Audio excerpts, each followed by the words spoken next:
Good evening, ladies and gentlemen, and welcome to Leon H. Brigham Field. I love saying that on a crisp fall evening. Juan Cotto and the coach, John Yasutaki. Metro League football, ladies and gentlemen. We are so excited to be under the shadow of the Space Needle, just glowing heavenly above the field, the Leon H. Brigham Field here at Memorial Stadium in Seattle. The elevator on the north is coming down, and people are going to be coming down to watch the game tonight. We have Franklin, we have Lincoln, and I'm excited. Good football game. Lincoln undefeated. Can you believe this, John? Two very improved teams. Lincoln's the big surprise. Lincoln is a big surprise. He shouldn't be. Their outstanding head coach, he has built this program the right way, Aaron Hart, and here comes Franklin, number 0, young man by the name of Anthony Avila, kicking a sky ball, and it's received by Lincoln at the 10-yard line. Returner brings it to his left, and that might be that man, Neubauer, who returned that ball, the number 35, the running back, and he's there to do everything back. We saw them earlier in the year. Yep, exactly. He's pretty capable, multi-talented, got a little bit of speed too, power. This is the second game of the evening. If you were here earlier, if you were listening earlier, Roosevelt just really had their way with Cleveland tonight. I think it was 60-something to 7-something. Right. And we're going to see a good ball game here. We're anticipating a good game. Yep. Franklin much improved under head coach Terry Green's leadership, coming over. I believe this is his second year at the Quaker Box. And has a nice-looking team. They've got about 35, 40 kids out. Yep. As the flags go. Lincoln's running their spread.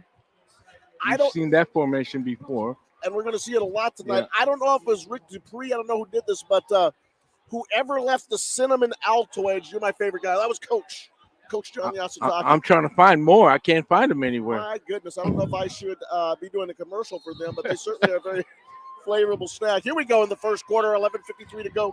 There was a encroachment penalty against Franklin on the first play. High snap. And this was a high snap. And once again, the vagaries of college football, Neubauer gets wrapped up. And he goes nowhere on that carry, so it'll be second down and 5.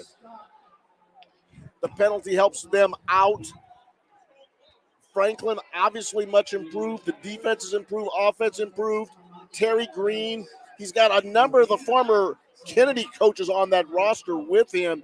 He's got Bob Bourget Jr., Bob Bourget Sr., guys that I coached against. They're crowding. They're running 3 on the front line. They got pressure. Play action, and the quarterback is looking downfield but couldn't find anybody. And that will bring up third down and about 5. The quarterback, Billy Bershaw. They're going to have a hard time throwing the ball. Franklin's only showing 3 on the front line and dropping 8 back. So, you're going to have to figure something out. The whistle blows. Bershaw under center. He has 3 receivers to his left. He's got Neuberger right there with him in the backfield. That is their bell cow at Lincoln. He does a little bit of everything for them. Yeah, trips left. Again, their spread. They run their spread. 1 back, 1 set back. Bershaw back to pass. A couple times he throws. Was looking for his tight end, but that pass was never really had a shot at anything. He just threw that one into the ground, and that will bring up 4th down. And let's see what they elect to do. In modern football, these guys go for it on 4th down a lot. Yeah, well, they blanketed. Like I said, they're dropping 8 back, Juan, and it's going to be tough. You're going to have to find short seams, short routes. Bershaw goes in the punt formation. Back for Franklin. It looks like it's number 9, if I'm not mistaken. That is Akari Jack back there, and it is. Jack gets the ball at the 36-yard line, runs to his left, now comes back to his right where he is brought down by the Lincoln punt return team. That was number 14 for Lincoln. I'll get a name for you in a second. Good hustle down there by the Lincoln return team. Holds him to a 4-yard gain. They covered it really well. Good. That was just a real effort play by number 14, Marshall Longland. So here we go. Here comes the Franklin Quakers with 10:26 to go in the first quarter. 0-0 if you just joined us. Rainier Avenue Radio.world. October 20th, we have a debate. Sarah Nelson, Nikita Oliver, and that's going to be exciting. So we're, once again, Rainier Avenue Radio playing a role in the public service, educating us about the candidates so we can vote for the right person. We have a kind of a cool full house backfield set. Yep. Hand off to Franklin. That is a nice solid run by number 5. And number 5, that's been a huge number in Franklin history, hasn't it? It got James Scott. Nice run, 5 yards off of a real crowded, like 11 bodies in there. That will bring up 2nd down and 5 for the Quakers. As Coach said, both teams much improved over the last couple of years. Certainly Lincoln started out as a new school 4 short years ago. In their 4th year, they are 5-0 and have really performed well.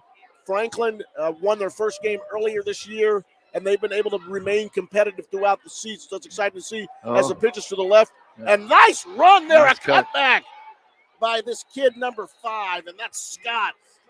And what a nice move he made. Well, he cut right behind what they would call the left end. He cut in there, left end crashed. He cut through that hole. Lincoln's running a 4. Yeah, it looks like they're running a 40 front, maybe 44 and 3D. As we say, America's defense, the 4-4, 2 inside linebackers and 4 down linemen. Yep. Maybe now a 3-3 stack. Yep, they're stacked. It's 3-3 now. Franklin in a trip set to the quarterback's left. He's got James Scott in the backfield with him. He's got a wide receiver over to the right. A lift to the knee. The snap. Quarterback looks downfield. He's got plenty of opportunity to run. He starts running to his left and is brought down by Lincoln after maybe a 2-yard gain. Not the fastest man in the world, number 4. He had all the sideline. Yeah, Lyndon Veriano. He had the sideline. He could have made it to the sideline. I'm sorry, Lyndon Vivao, the quarterback. Very good. For Franklin. Lyndon. That's very good. Trying to do the best I can on pronunciations. A lot of people can't pronounce Koto, if you've heard that over the years. Really? Some people call me Kato. Some people call me, well, I can't say it on the radio. 8:18 to go on your community radio station, our community radio station, Rainier Avenue Radio. But we know you as Juan. Hey, the right Juan. Tonight on Friday Night Lights, as Variano rolls to his right, and there's a flag. It's a flag. And let's see what the call is here. I think it was motion. Mm-hmm. May have no. It looks like. I think they called timeout. I think it was a Franklin timeout. Called timeout. Terry Green. Yeah. Terry Green and a number of coaches off the John F. Kennedy staff. Yeah. The Godfather, what I call him, Bob Bourget, Senior. He's their quality control player development coach. Bourget Jr. over there is the defensive coordinator. Just good to see these guys, and obviously Terry Green. Good to see these guys contributing to the kids in the community. Yeah. Rainier Avenue Radio.world. Your community radio station, our community radio station. Mike, a city council election coming up. Lots of publicity. Sarah Nelson, Nikita Oliver, debate, October 20th. And that should be, let me tell you something. When those two women get together, there's some debating going on. Yes. Oh, and the King County Council, not council, but exec, right? King County executive race, Dow Constantine, Joe Wynn. They will also be on Rainier Avenue Radio. Talking about what they're going to do to change the world over here from the King County executive spot. You know, I thought about running for office, Juan. And then what happened? Dog Pest USA. I think I could have won. Don't sell yourself short. You'd be a great dog catcher, insurance commissioner. Oh, 8:06 left in the first quarter. Oh, blitz coming. Snap on the ground. Vivano gives it to Scott. Scott runs to his left. There's a seam out there. And a nice couple of moves. Nice move. Right. But a swarm and attack. Yeah. Lincoln defense. They were coming. They brought 7. 4 and 3. They blitzed everybody. Actually, they made a pretty good play with no run support with guys blitzing. 7 minutes and 44 seconds to go in the first quarter. 0-0 is the score if you just joined us. Franklin moving from left to right on your dial. Terry Green, the head coach at Franklin in his 2nd season. Aaron Hart, the Lincoln League's coach in his 4th year at Lincoln. Full house backfield. Vivano in a full house backfield, Oh. and the left side of the Franklin line sprinted down the field before the ball was snapped. And, Coach, that is a no-no. That's called illegal procedure. 5-yard penalty. If you don't know the count, what have you been taught? Watch for the snap of the ball, right? Looked like he was trying to get to a linebacker. Yeah, it looked like he was going to climb on that linebacker up there. Because they've been sending the linebackers. They're running a vanilla 4-4, but they're blitzing off of that 4. If you remember, remember, and they're bringing 4-3 too. If you remember John F. Kennedy High School in the late aughts and early teens of this century, they were running the wing T. Not tonight. They are not running the wing T. They are a spread offense. 2 receivers. Vivano's right. He had a little high formation to his left. He rolls to his right. Looks downfield. He throws the ball. He's open. He's got a man open at the 10-yard line.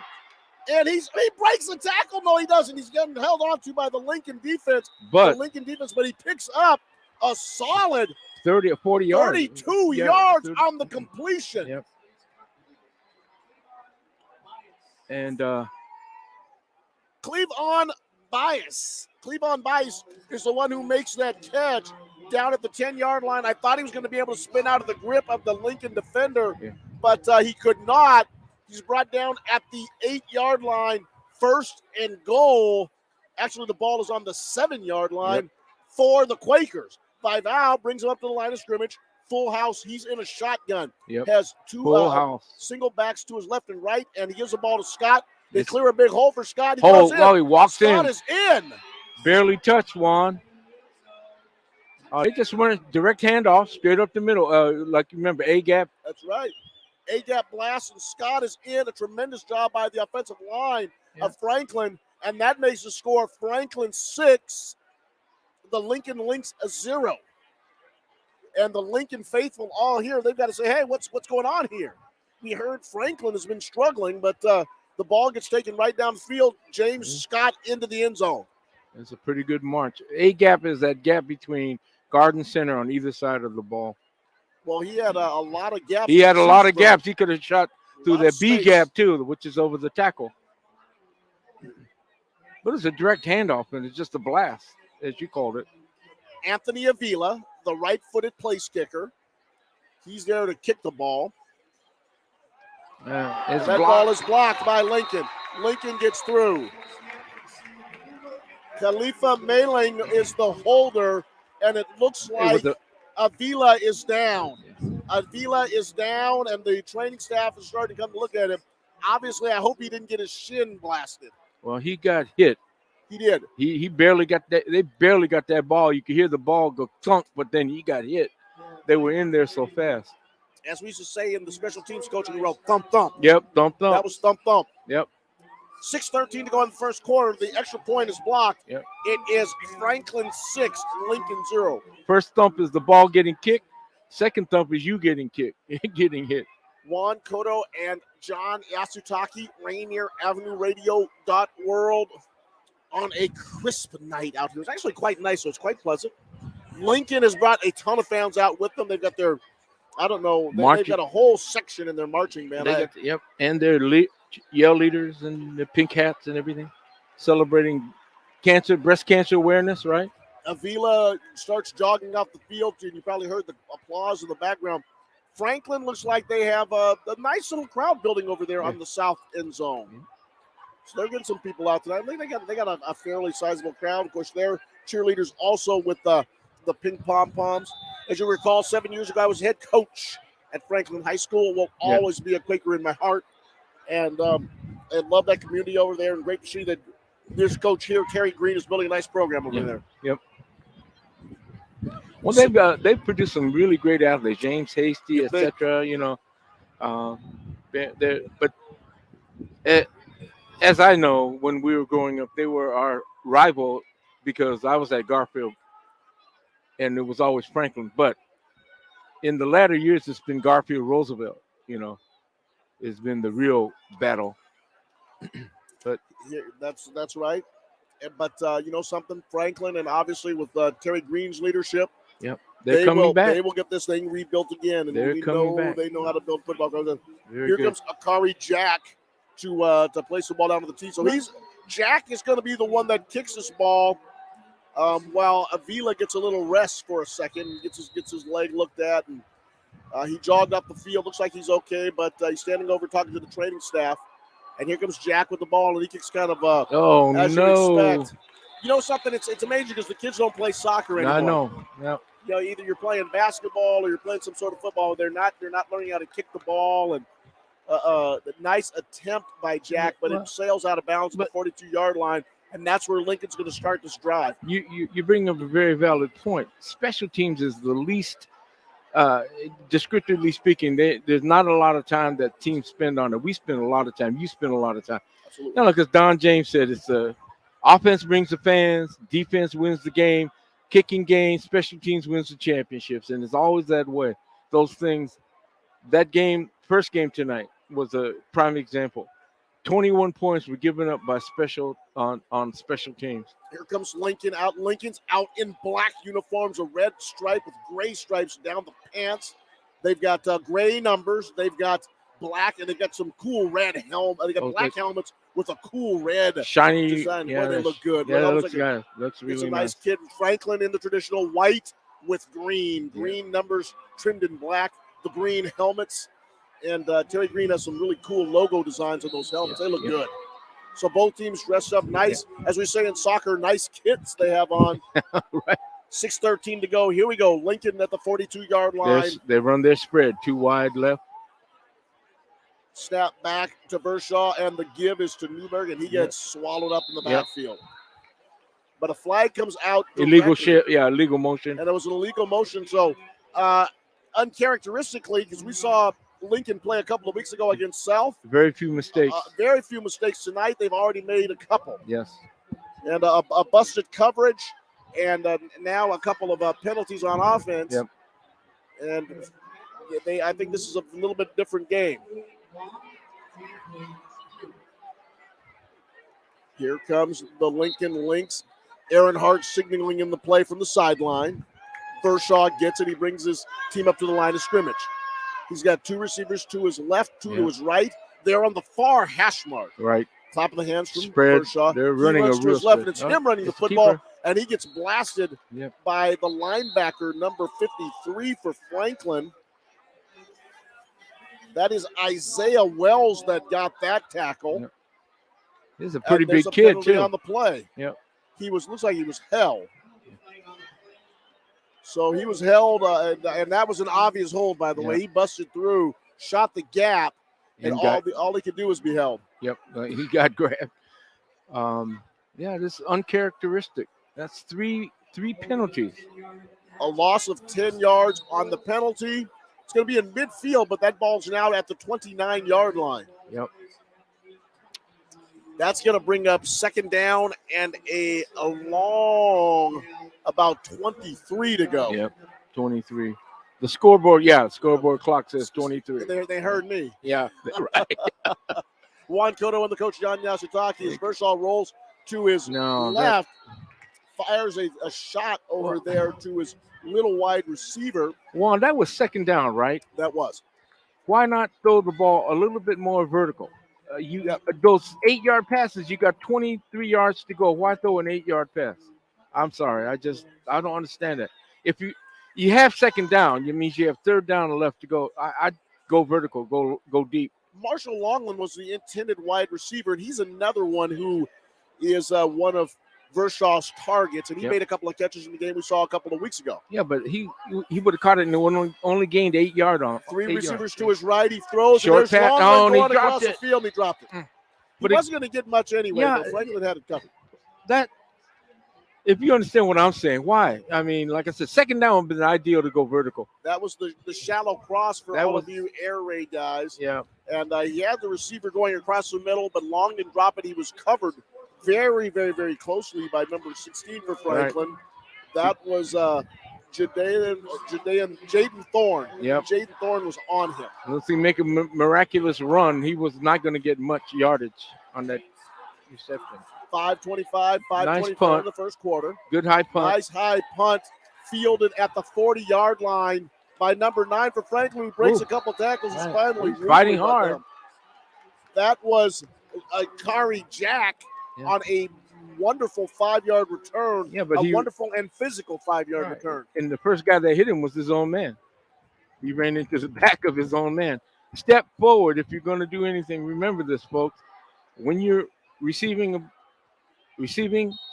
punt or a kick and you're up front, stay up front. Don't back up.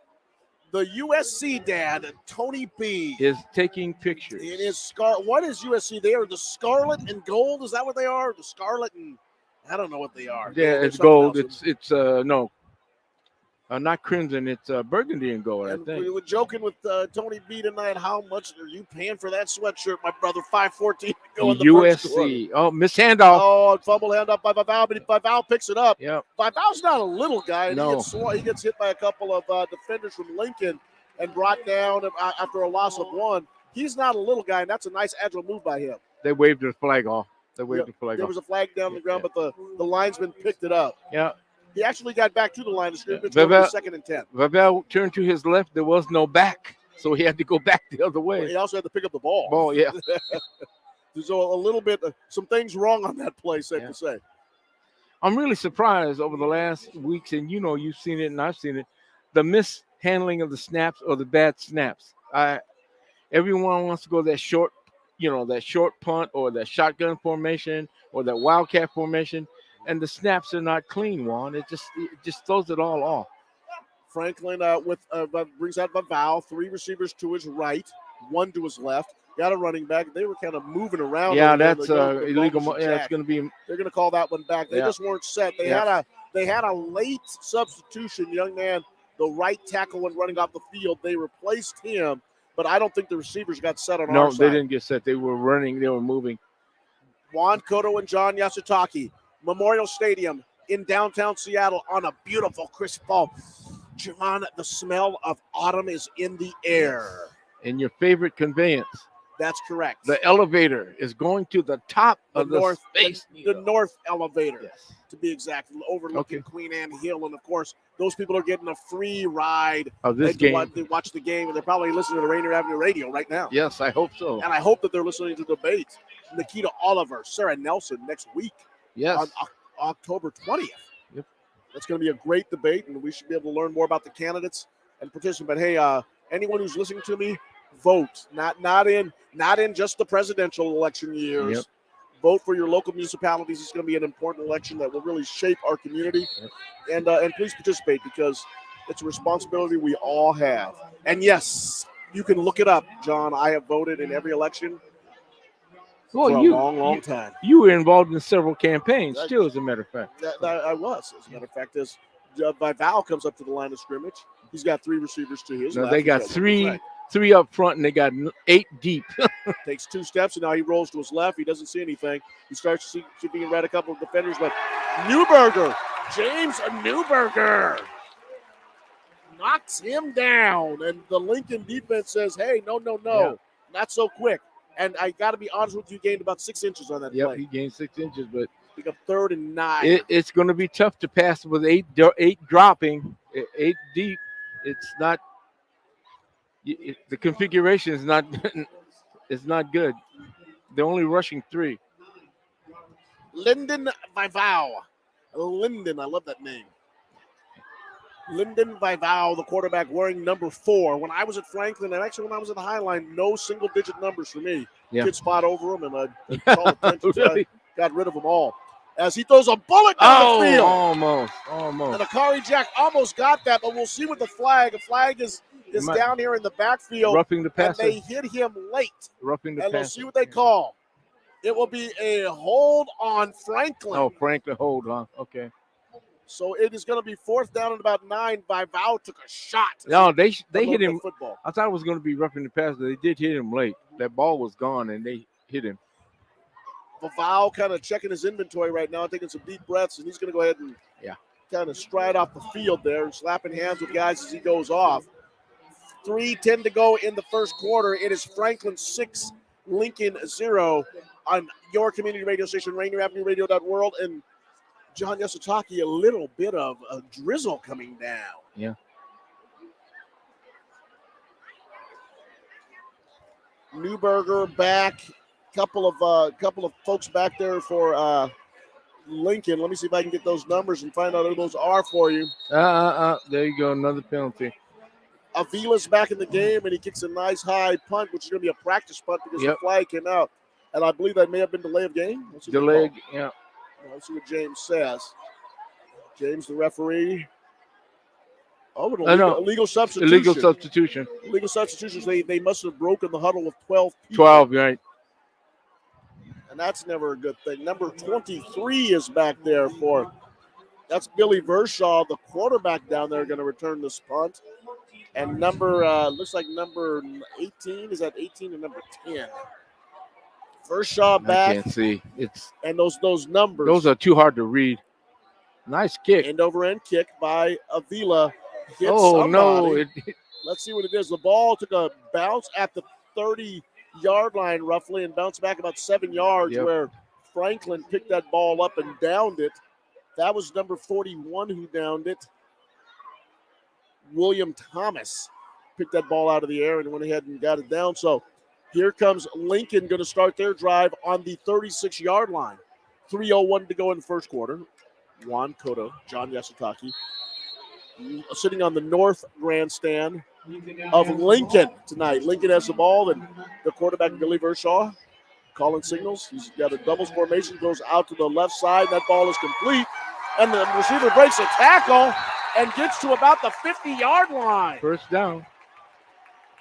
Nice little nifty piece of running by number 30. Who was that, 30? Yeah, number 30.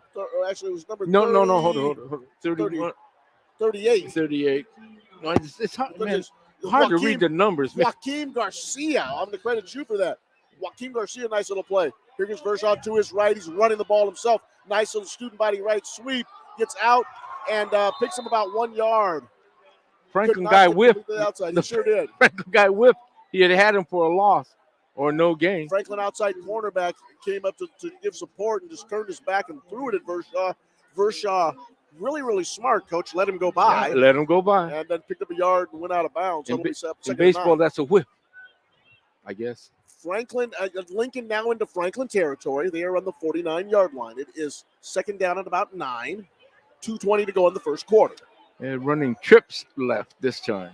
3 to his left, got his back. That do-everything guy, Newberger, and he throws a slant, and it's complete to Marshall Longland.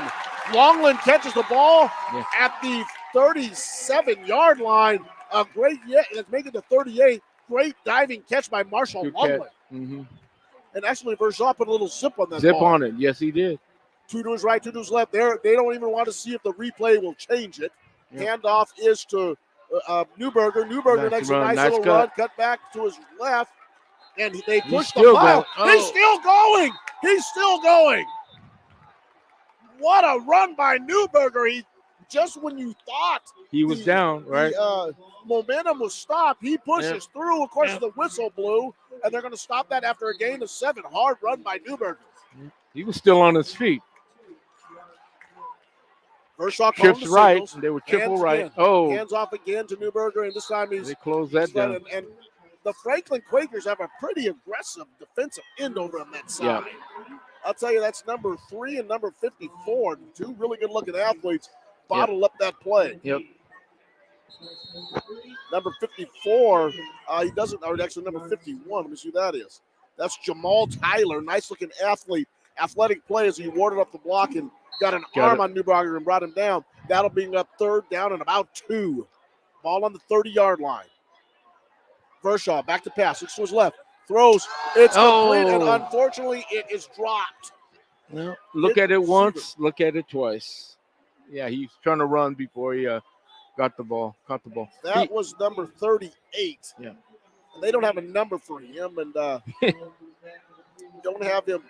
They call him Joaquin Garcia. Maybe it's 36, but the ball was dropped, and they'll make it 4th down and 2. And he had a blocker in front of him, too. Sure did. Looks like it was going to be good. Gives the ball to Newberger. Newberger with a quick cut, and he's able to get to the 32-yard line, and that will be a Lincoln Lynx first down. Yep. So a gutsy call, gutsy execution. 52 seconds to go in the first quarter. And, John, I think we're going to have a pretty good ball game tonight. Oh, yeah. Here comes Lincoln. 2 to his left, 2 to his right. Vershaw calling the signals. He looks to his left. He's throwing the ball deep. He's got Longland there. He's got him at the 2-yard line. Did he get in? Did he get in? No. He's marked out at the 1. What a catch by Marshall Longland.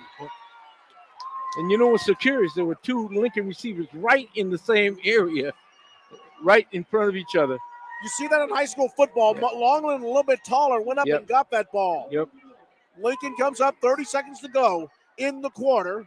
1-yard line. They send a man in motion. That's Joaquin Garcia to give to Newberger. Newberger steps to his left, cuts into the end zone. Touchdown, Lincoln. Yeah. Made a nice cut at the line of scrimmage. But do we see a penalty? Do we see a penalty? Do I see a flag? No, I don't think so. Let's see there. There's a flag in the backfield. Looks like James is talking. Old James. And anybody who's played football in Seattle in the last 25 years know who he is. He's the white hat tonight. And extremely interesting, always controversial, yet one of the better referees and a man who's been doing this for a long time. James picks up the flag. He did not give a signal. Looks like they waved it off.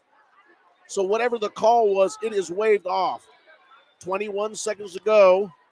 Oh, wait a minute. No, they took the score off. They took the score off, so it was a penalty on Lincoln. Yep, bad snap. Hand to Newberg.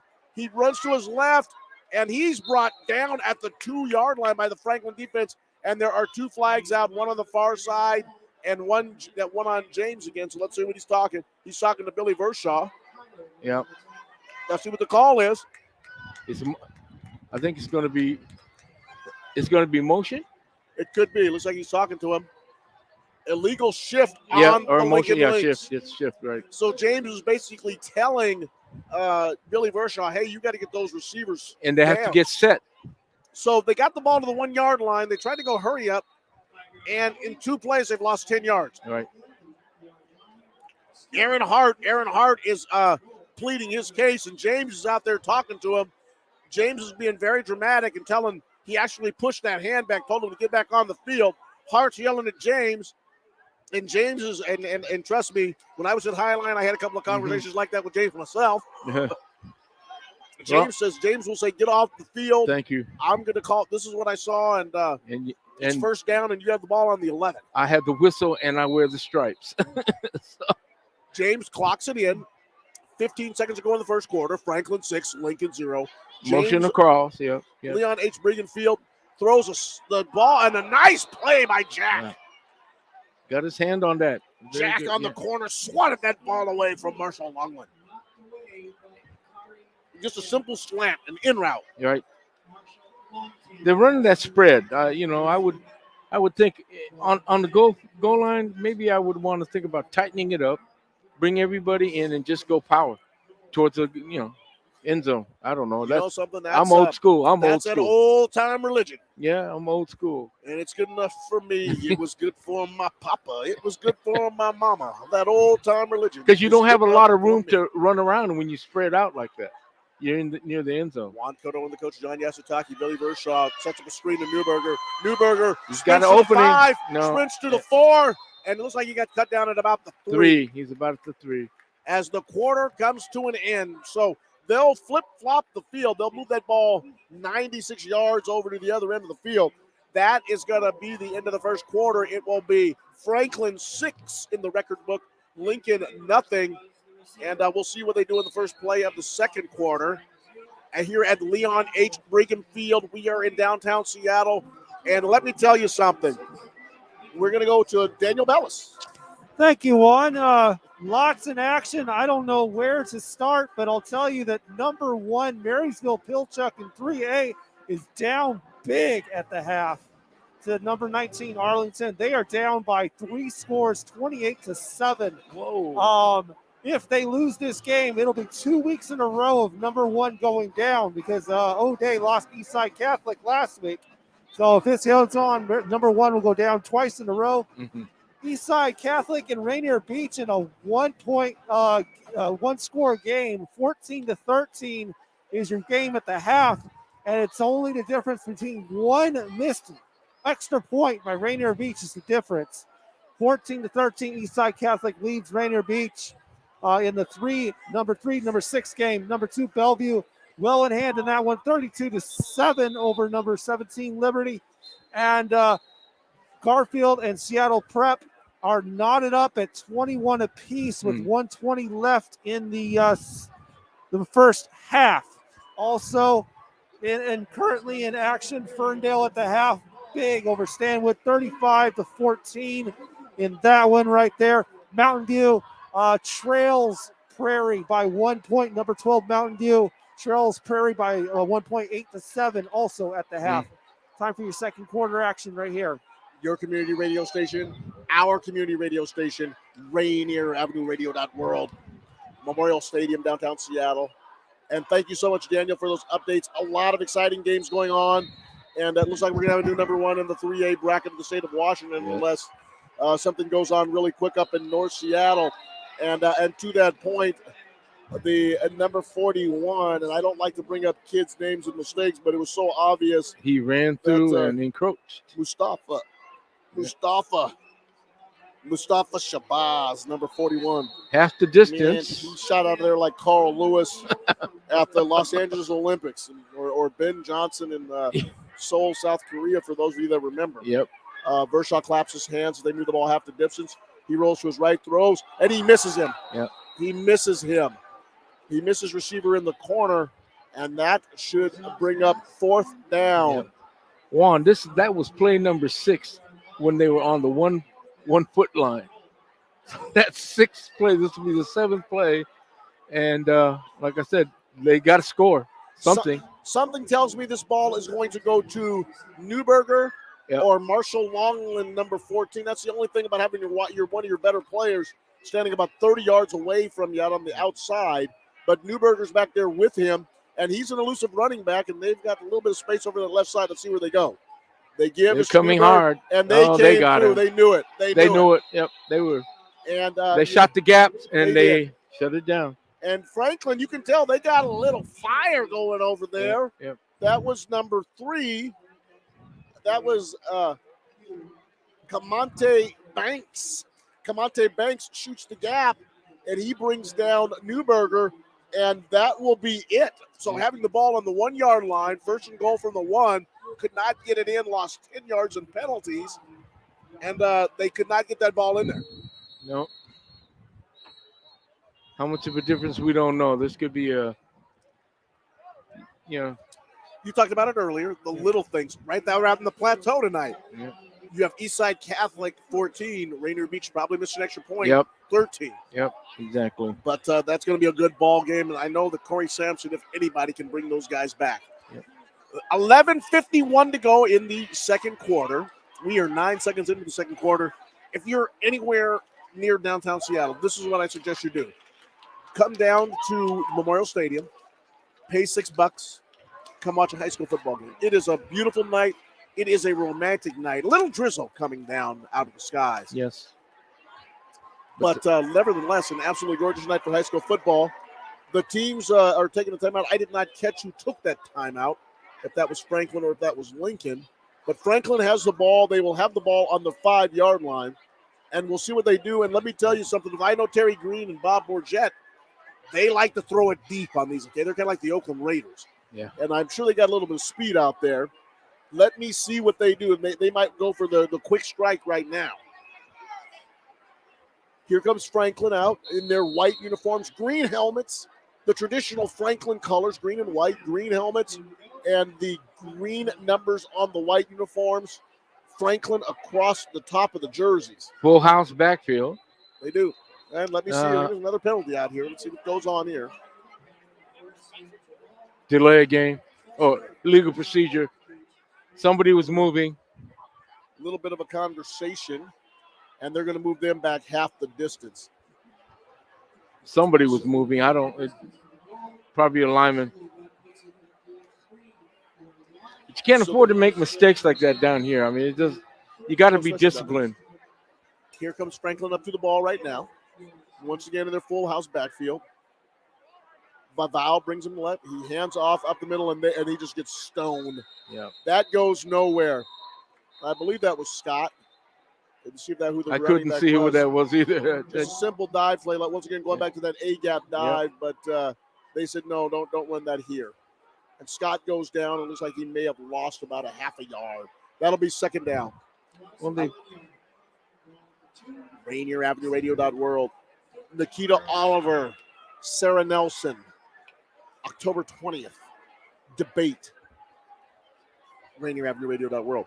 Joe Wynn, Dow Constantine. Debate. Rainier Avenue Radio.world. Franklin's got spread too wide, 1-1. Two backs Toss to in the James Scott. He cuts to his right, cuts upfield at the goal line, and just really accelerates. Picks up 6 yards before he's brought down at about the 8-yard line by the Franklin defense, by the Lincoln defense, and that'll make it from 3rd and 15. It's going to be about 3rd and down and 7. 2nd and 15 to 3rd. Yeah, his speed got him out of the end zone. James Scott played, I believe, at O'Day. I believe this is a young man that people were talking about how talented a running back he was. He was at O'Day, transferred, got into Franklin.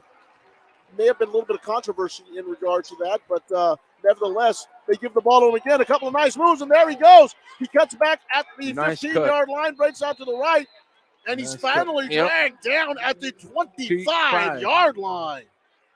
A 17-yard run. Almost 20-yard run. Pretty good. Turned on the Jets, too. James Scott, number 5 in the record book. Number 5, James Scott, nice play as he was able to get outside on the short side of the field, and that will be 1st and 10 Franklin from the 26. So they're out of the shadows of their goalpost. Bavau has him on the right hash mark. He did actually trips right. Fake, and he rolls to his right. Picks up a couple of nice blocks. He's looking. He's being chased now. He throws. He dumps, and he finds a receiver. Oh, pretty close to a first down. Almost 10. About 8 yards. That was Bavau going to, and let me see who that receiver was. That's number 40-something over on the far side of the field. Let's see if I can see that is for you. But there's a flag down on the play. 44. That's 44. Yeah, it's 44. Yeah. It's Dave Pugh. He found Dave Pugh, but it looks like it's all coming back. Holding. Looks like there was a hold. No, it was an illegal man downfield. Illegal and ineligible? No. He that's one of those plays where you really have to hold yourself in as offensive lineman. They've cut down that distance, too. It used to be 5 yards. Now you can't really. It's only about a yard or two. They're allowing it. You got trips right, trips left, Franklin. Trips to the left. He's got a single receiver over to the right, and he's got James Scott with him in the backfield, and that's pretty good insurance. The ball is on the 21-yard line. Lincoln's coming. Throw, he goes down, let's see, he goes downfield. Oh. He just missed him. Yeah. And I think we have Tony B. Tony B is, they've got a little, we're going to have a, go to. Hi, we're with Rainier Avenue Radio. Would you like to tell me your name? Yeah, my name is Mazani. I'm the head coach of the Lincoln High School cheerleading squad. Amazing. How long have you been coaching? For the last 3 years. I actually am the first head coach since they reopened after 40 years. So how has it been to come back from, pandemic? How has that been? It's been crazy. It's been so much, but it's been so crazy trying to get them all together. But as you can see, they're looking good. That's amazing. What has been your favorite part about coming back so far? Like, what was a good experience? I'm not gonna lie. Friday night is probably one of my favorite things because it's like we got the band, we got the house, we got the cheerleaders. We're all here. We're pumped and we're ready to win. Thank you so much. That is all amazing. Back to you. Thank you so much for that great interview. And I know that Lincoln is very excited to have their cheerleaders back after 30-something years, 40 years. Yeah. And the first cheerleader coach to be back. How exciting is that for the Lincoln Lynx? Yep. This says so much about how the city's grown here. Yes, Coach. It is. Yep. This looks like it's going to be either a late hit on Franklin because I know I saw one of the Lincoln kids get bounced late. It's a 15-yard penalty. Yep. Yes, it is. Bavau brought us into the line of scrimmage. They ran a play to James Scott. Nice little nifty running, as you know he does. And there was a late hit. But there was a late hit at the end of it or a late block. Yeah, there it is. Yeah. And they're moving it back. They're moving that back. Big 15. Lincoln's defensive coordinator, he's got this pair of yellow gloves on, so he's animatedly making his signals to the defense, and the kids are picking those up. Yep. Kind of fun to watch with that on this little misty night here in Seattle. Little on the chilly side, but hey, it's fall. Baval rolls to his right, makes a couple of nifty moves, and here comes the he's still up. Lincoln defense. And let me tell you something, he's a big brother. He's tough. Man, he looks like a young John Yasutaki out there. Yeah, well, but he's much faster. Couldn't get away from the Lincoln defense. Finally brought down after a gain of maybe 2 and a lot of dancing. Well, it took about 3 guys to bring him down, man. 8:32 in the second quarter. Franklin 6, Lincoln 0. The Space Needle just glowing. The Weedle at the top of the needle. I used to take Clemente down here to see that red light. Oh, the red light, yeah. From Highland Park, and I'd read him that book in the car. And I can't believe my baby's 14 years old. Unbelievable, now. Man. Just turned it on Sundays. A kick from Avila straight up in the air. Straight up in the air. And there's fair catch. That young man, Joaquin, making the play at about the 38-yard line. And I'm wrong, 33-yard line. Plus 50. Plus side of the 50. So this is on the Franklin the Franklin 43. Having a hard time enunciating my numbers. Need to go back to geometry class. Yeah. The Franklin 43, and this is where this drive will begin in the middle of the hash marks. Yep. As they look over, and it's just so funny, Coach. I mean, you have all these plays. You're on the sideline. They get the offense out, and they all look to the sideline to get the play. Well, hold it. You got all these. Yeah, that's just double wide out. 2 to the left, 2 to the right. Yep. Vershaw claps his hands. He throws. Nice little pitch over there. And the wide receiver gets the ball and accelerates. He breaks a couple of tackles at the 40-yard line. And he is finally brought down inside the 30. A nice little speed move. The art of tackling. Outside receiver. You got to wrap up. You got to wrap him up. Well, they didn't wrap they up didn't much wrap of him air, up. Did they? Nope. And that is the outside receiver, number 83. And, Coach, I don't have his name listed on my scorebook. On your link, I got to find him. It will be roster he was given. Let me tell you. John Doe. We'll just call him John Doe for right now. Find out because his parents may be listening. I want to give them that kid's information. That is number 83, Josh Fornoy. Josh Fornoy. Okay. Made a nice play, and he is fast. Josh Fornoy. Yep. Clap of the hands from Vershaw. The receiver goes across. In motion. That gives him 3 on the left side. Throw back across the middle, and it's complete. But no, it's dropped. Incomplete. Got knocked out. Good D. It was outstanding defense by Franklin. I believe that was Jack on the play. Yep. And he's been everywhere tonight, number 9, old Jack. Yep. And let me see if I can find the who that play was intended for these cats on the.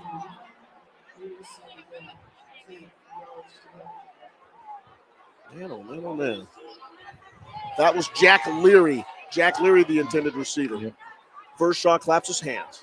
He's got Newberg to his right. He's had doubles. He throws a ball for Longland. Longland catches it at the 10-yard line. Then brought down an inside release. Yep. An inside release on a little bit of a post. And Vershaw's on the money. It's a short post, and the defender was there. But he, I don't know, he didn't make a play for the ball. He just pick up a 33 yards and a first down for Lincoln at the 6-yard line. That was a good pass. Good pass. Short post. First down and goal from, they call it the 4. Receiver back in motion. Looks like they're probably going to the same play. Looking for a swing pass to Newberg. Newberg picks it up, cuts back. He's into the end zone. And he is on the cutback. Newberg on the cut. Yep. Coming all the way across, motion across, all the way across back to the other side formation. And that will make the score Lincoln 6, Franklin 6. And, Coach, we are in for a ball game, like I said earlier. Yes. Lincoln strikes up the band. And they've got a lot of people in their band, by the way. No question about that. Yep. Well, they have a lot of people in the stands compared to looking across the field. So a drive that began on the 43-yard line. Yep. Ends up being 7 plays. The extra point is no good. It's good. It is good. Yep. Barely creeped over the. Yep. Just made crossbar. It in on that right crossbar or left crossbar as you look at it. So but it was good. And so as the band goes crazy, a 7-play drive that goes 43 yards, the big play, the pass to Longland, and Lincoln takes the lead 7-6 over Franklin on your community radio station, Rainier Avenue Radio.world. 6:41 to go in the second quarter. Pretty even game. Except, again, some of the deciding factor in a lot of it has been some key penalties at the wrong time.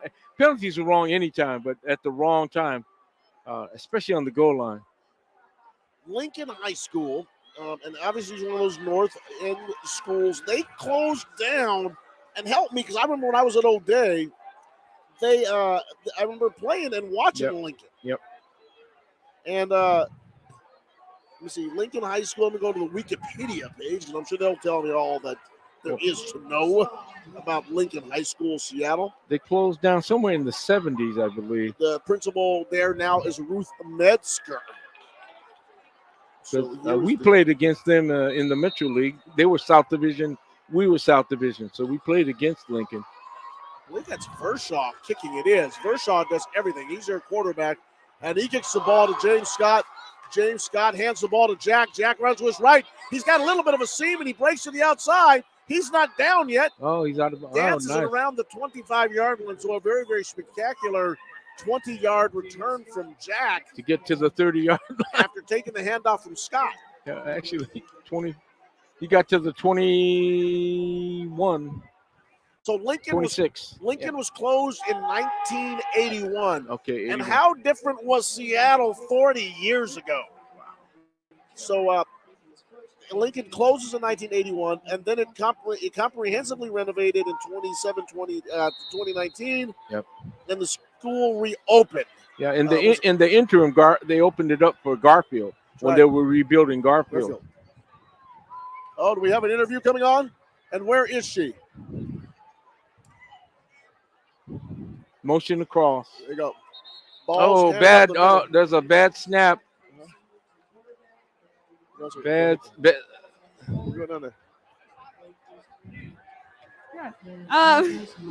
What's your name? My name is Zachariah Mcintyre.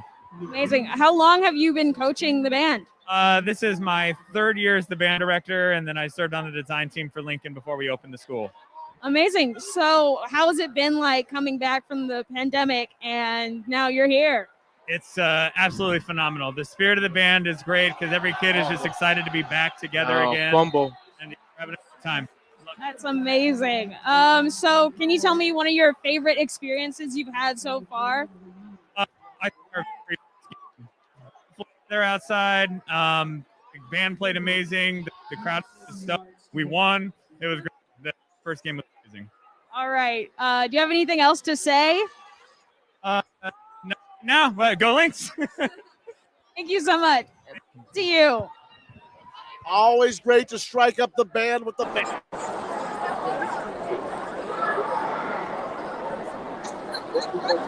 Snap. I value in the play that we missed was a snap over his head. Yep.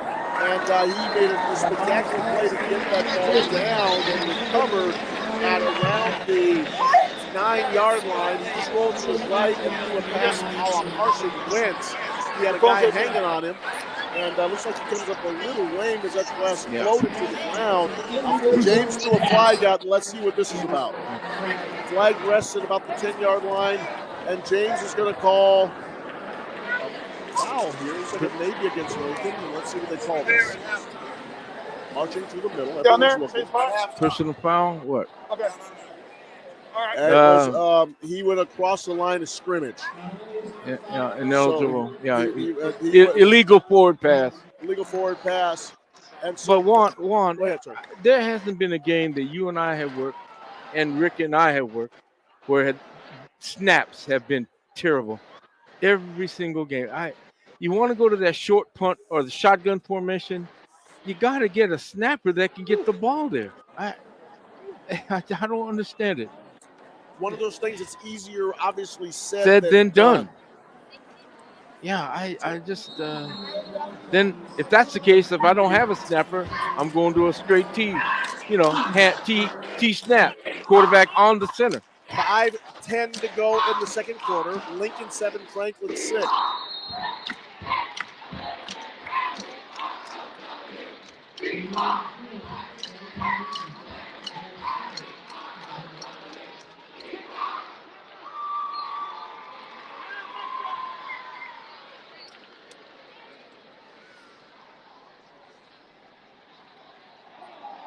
Cannot start a play without the snap. And if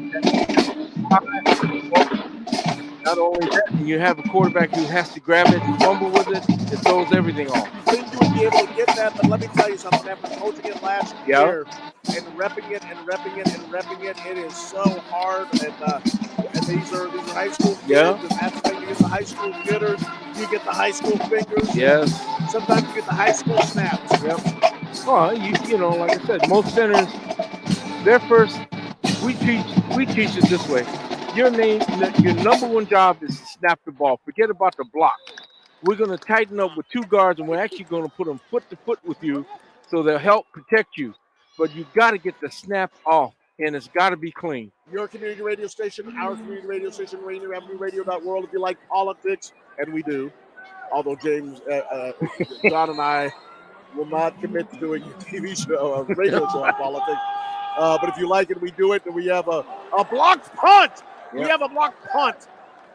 Franklin just Avila could not get that punt off, and he's pleading with James in the end zone. And he felt he was rough, but the fingers were out. I thought the ball was deflected. It didn't go anywhere. And look at Avila, and he just walks away from James angrily. Just not going to buy it. And James wasn't buying what he was saying. And like I said, once again, I've been in that position before. And it's a tough one because I think James is right in obviously being the ref and having that striped shirt. He did see the ball deflected. I think it was deflected, and that takes away the roughing opportunity on the kicker. So the ball rests now at the 24-yard line, and here's a pass out to Longland from Bershaw, and Longland breaks a tackle, and he is brought down at the 15-yard line. Nice pass from Bershaw to Longland, who danced around and got around the cornerback, and he picks up about 9 yards on the play. It'll be 2nd and 1. Got to make that tackle.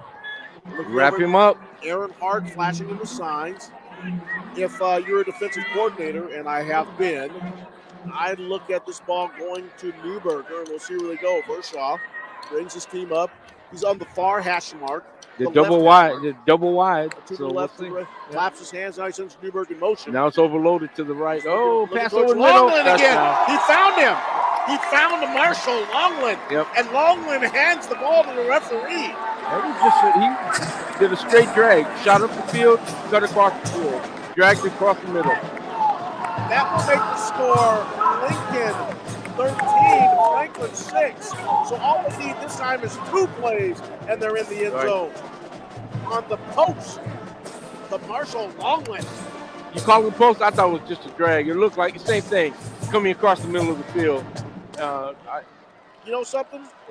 It's 6. Yeah, it is.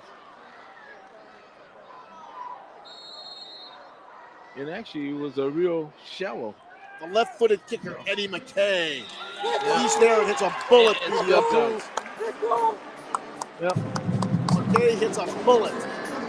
It's still a close game. It's only 1 score. It's just the extra point that was blocked. Yeah.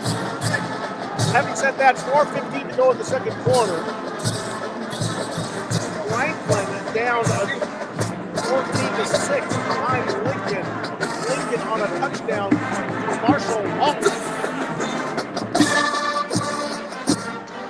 And the band is cranking. And people are hugging themselves in the stands to see all the young Lincoln Lynx celebrating and having a good time as this north grandstand is packed. And there's a lot of turnout. And people say the Seattle Public Schools don't turn out for games. Yes. They're wrong. Roosevelt had a decent-sized crowd, but and Franklin over on the other side, to their credit, they've got folks out here at the ball game tonight. Yep. And Lincoln has got a good crowd here. 4:15 to go.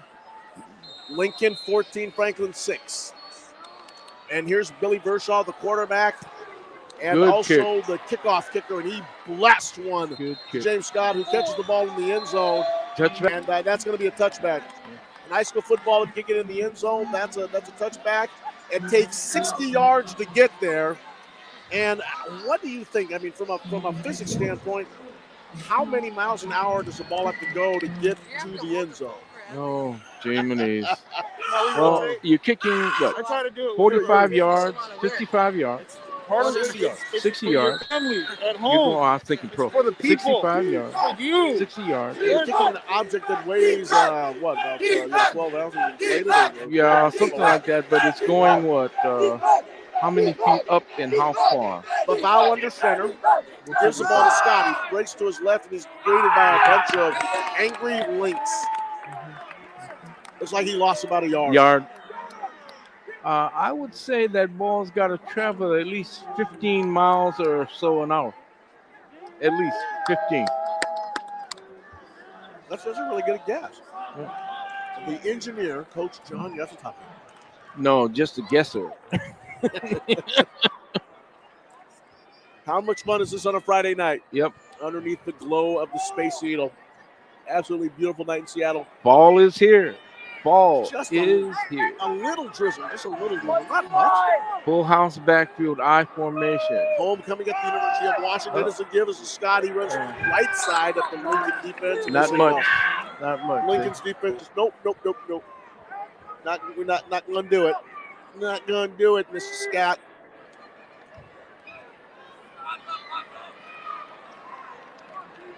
Franklin has had the most success Franklin's had is rolling that quarterback out and throwing downfield. But to their credit, it looks like the gentleman in black, the Lincoln Lynx, their coaching staff, made some adjustments. Yes, they have. Hasn't been able to get it going. Yep. Well, then one time they had 3 on the front and had 8 dropping off, which is going to be kind of difficult to throw against with 8 defenders. Here they go. Let's see if they do that too. Vival is waiting for the play to come in. Wide receiver brings in the plays the old school way, a messenger receiver. Got his hands in the air. Everyone's listening, and here it comes. Wait a minute. Is Vival out of the game? He is. Vival is out of the game, and he's walking gingerly over on the other side. Franklin puts in a quarterback number 6. Now they got to call time. Now they call timeout because they had a little bit of a personnel disorder. But number 6 is in the ball game. That is Khalifa Mailing.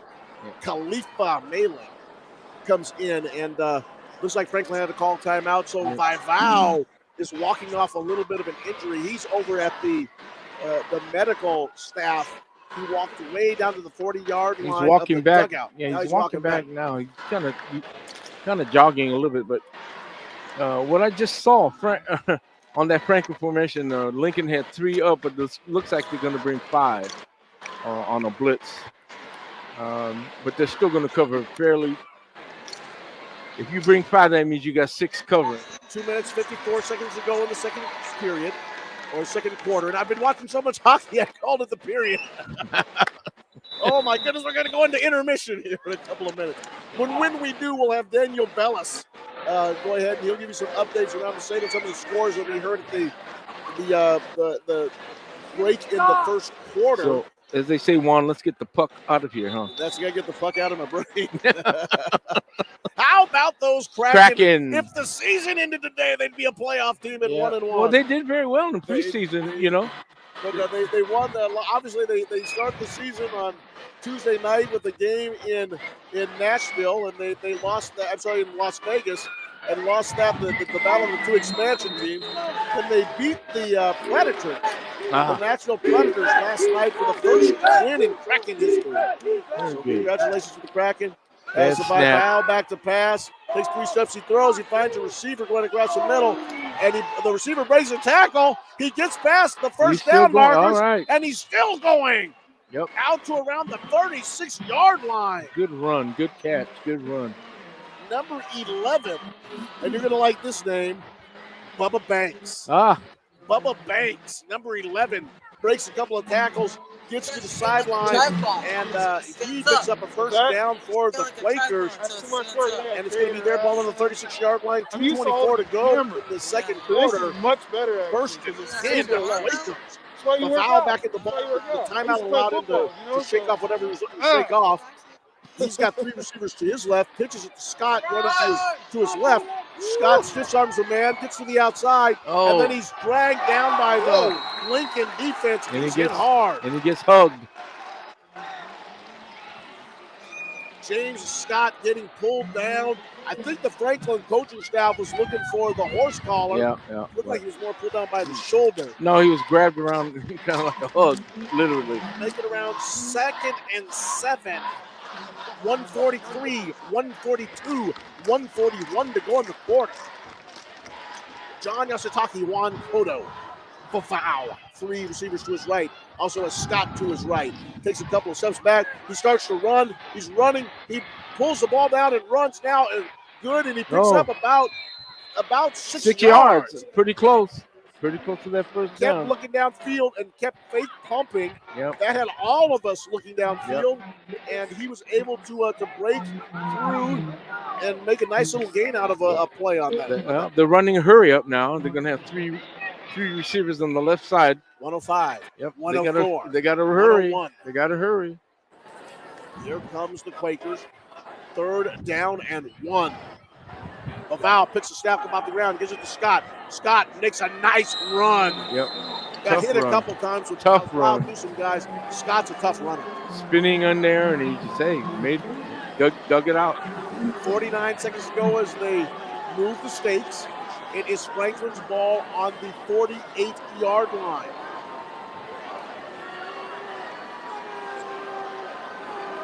You got to get the run. You got to get Lincoln lines up in their 3-man front. They're 3-3 odd stack defense. Yep. They're dropping 8. The pass. The throw. He throws a corner route. And it is knocked away. A lot of contact there. A lot of contact. And it was the 2 number 11s. Yep. It was the 2 number 11s. That was Bubba Banks. And the Lincoln Lynx number 11. And I can find that number for you. Number 11 for the Lincoln Lynx. Makes was there on defense, and he made a really nice play on that ball. Yeah. It was what they call a 50-50 ball, Juan. Could have been either guy. Bowen Winter. Good job. Bowen Winter, number 11 for the Lynx. Makes a play on that. So here comes Laval back again. They're in trips left. Single receiver to the right. Scott to the right. And on a blitz, Scott was just a little slow picking it up. Scott was a little slow picking it up. And number 55 for Lincoln came in. Shot and just that gap. out in Laval. Game, Straight blitz off the edge. It's going to be end of the quarter. So the quarter's running down 3, 2, 1. It's time to go to the locker rooms. So with that, the Lincoln Lynx on 2 touchdown drives, one a 7-play drive, one a 2-play drive, pick up 2 scores in the second quarter, and that makes it 14-6 at the half. And we're going to go to Daniel Bellis. Yeah. And he will bring us up to date on this halftime show. I don't know. What's going on in high school football throughout the area. I don't know. Yes, right here on Rainier Avenue Radio, your community radio station. I don't know. Lincoln up by 1 score over Franklin at Memorial Stadium, 14-6, a second in our double header of action. I just didn't know enough. Right here from Memorial Stadium, game 2, if you will. Game 1 earlier on was a complete utter blowout. Roosevelt winning that one 65-6. Roosevelt almost pitched the shutout, but in garbage time, Cleveland came in for 1 score to make it 65-6 in that one right there. And also, all right, so right here on Rainier Avenue Radio, your community radio station, we are going to Lourdes. Hi, I'm Lourdes from Rainier Avenue Radio. What's your name? Aaron Hart. Amazing. How do you feel? We're playing a little bit sloppy. We got some things to clean up. We're hoping to do a little bit better in the second half. What is your advice to the team in the next quarters? We just got to play our brand of football. We got to be a little more disciplined. We got to play a little bit tougher than we have been in the first half. How long have you been coaching the team? This is my 3rd year. How's it feel to be back or, out on the field so far? Yeah, great. It's great to be out of COVID a little bit and be playing football again. It's fantastic. Amazing. Thank you for your time. Yeah, thank you. Thanks, guys. All right, that was Lourdes with the Lincoln coach, Aaron Hart, right here on Rainier Avenue Radio. Here at the half, Lincoln up by one score, 14-6 over Franklin. Both of these teams only one loss on the season. Lincoln's 5-1, and Franklin is 3-1. Both of these teams have highly overperformed this year. We want to let you know about a couple things going on here at Rainier Avenue Radio, including a debate this Wednesday night. You can check it out live for the City Council Position 9 debate between Nikita Oliver and Sarah Nelson. That is live on Rainier Avenue Radio this Wednesday at 7 p.m. You can check it out then. We also would like to mention that we every week we name a player of the week on here at Rainier Avenue Radio. Our sports department gets together and they vote, and they give their nominations, and a winner is declared. The winner is given $20, $25 gift certificate to Emerald City Fish and Chips, and they also get an opportunity to appear on Metro Sports Weekly, which you can check Thursdays at 7 p.m., hosted by Masvita Mariar of Cascadia Sports and Pat McCarthy, the director of Metro League, right here on every Thursday at 7 p.m. Just I don't know. Banner, flyer. Oh, there you go. I'm live. Apparently we have Lourdes, but we don't have audio. Hi, I'm Lourdes with Rainier Avenue Radio. What's your name? AJ Brooks. All right. Can you tell me what you do? I'm the assistant athletic director for Seattle Public Schools. Primarily manage our middle school programs, but culture is for football and for basketball. All right. And what are you doing here today? Actually, watching my alma mater play. Little game in the season. Two of the top teams for Metro. Right now, they're playing for first place in Valley Division, and you guys know the winner of this game will likely go on to face the second team in the Sound Division for to have a space in districts. So a really big game, and Lincoln's got a little bit of a lead right now, but we'll see what happens in the second half. But two really good teams playing together, playing against each other right now. And you're a Quaker, right? I am a Quaker, yes. You got a little bit of a bias. No, not at all. No, but Quaker to pull it out, that'd be great. Lincoln wins. But Quakers, that'd be great. Thank you so much.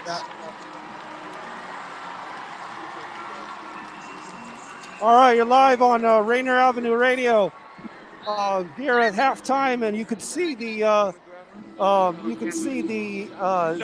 Lincoln cheerleaders they're performing on the field. Try to get the cheerleaders performing there on the camera. Let's try to get the cheerleaders there performing on the camera. They're just off the screen, just up below right there. If we can just see them real quick.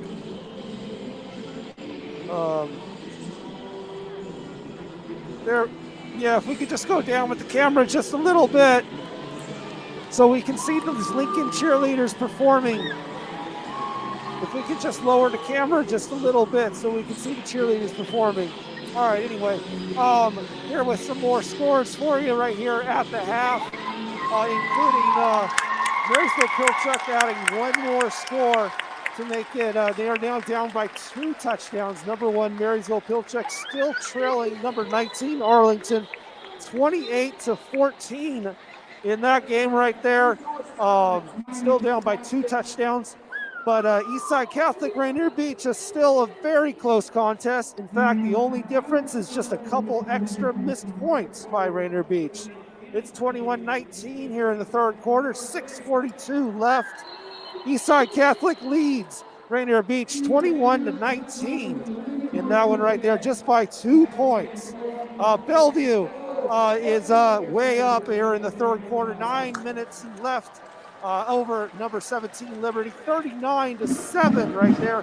They'll be well in hand to possibly move into the number 1 spot next week if Marysville-Pilchuck holds this loss to Arlington to the rest of the game.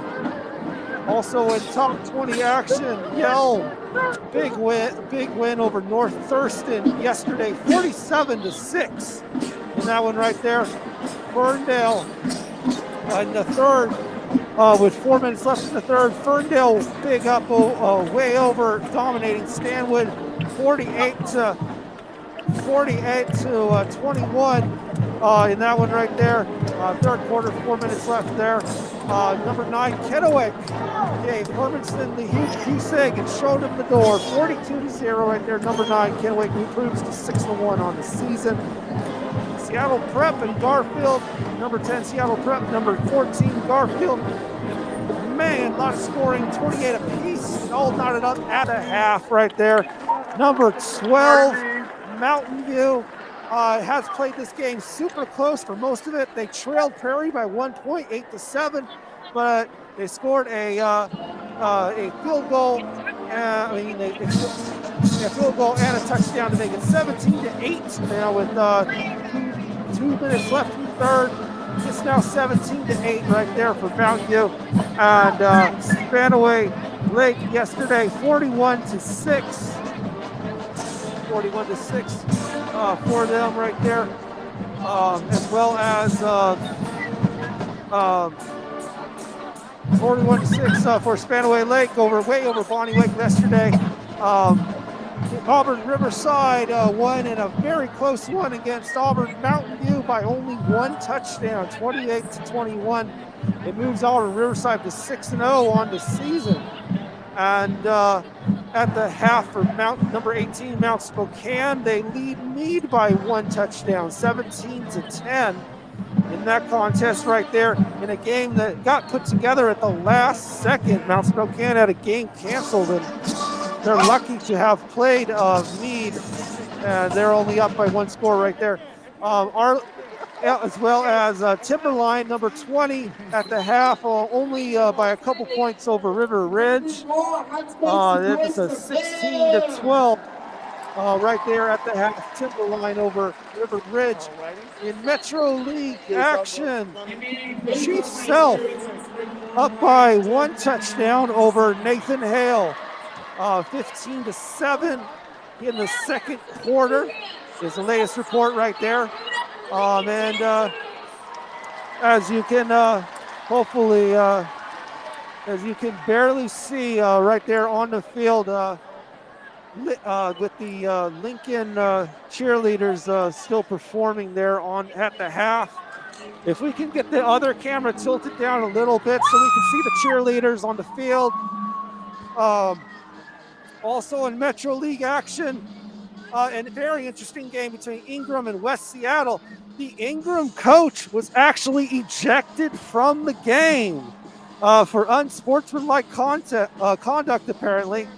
And his team is all knotted up with West Seattle, 3 apiece in the second quarter, almost over, 20 seconds left there in the second quarter, 3 apiece right there.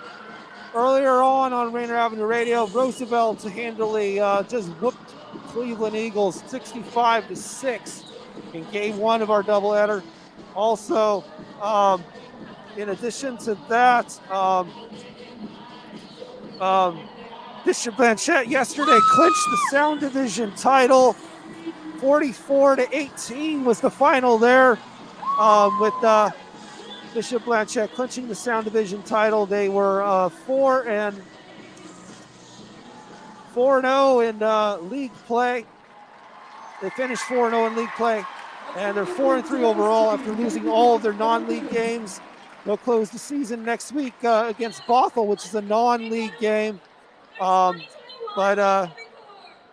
Yeah, you're definitely right here on Rainier Avenue Radio at the half. It looks like we've about 9 minutes left before we get to the half. Lincoln is up by 8 points, 1 score game, 14-6 right here. Next week, Lincoln will finish their season by being at Hale on Thursday, and Franklin will end their season by hosting Cleveland next week. Also, that game going on. Both of these teams are 2-0 in Metro, but is it like AJ Brooks said when he was interviewed by Lourdes? This is more than likely will determine who is number one this year for the Valley in the standings. As you can see, some of the halftime festivities here at Memorial Stadium with Lincoln putting on some type of show that we're actually don't know the details of, but you can see that have a lot of people standing there on the field,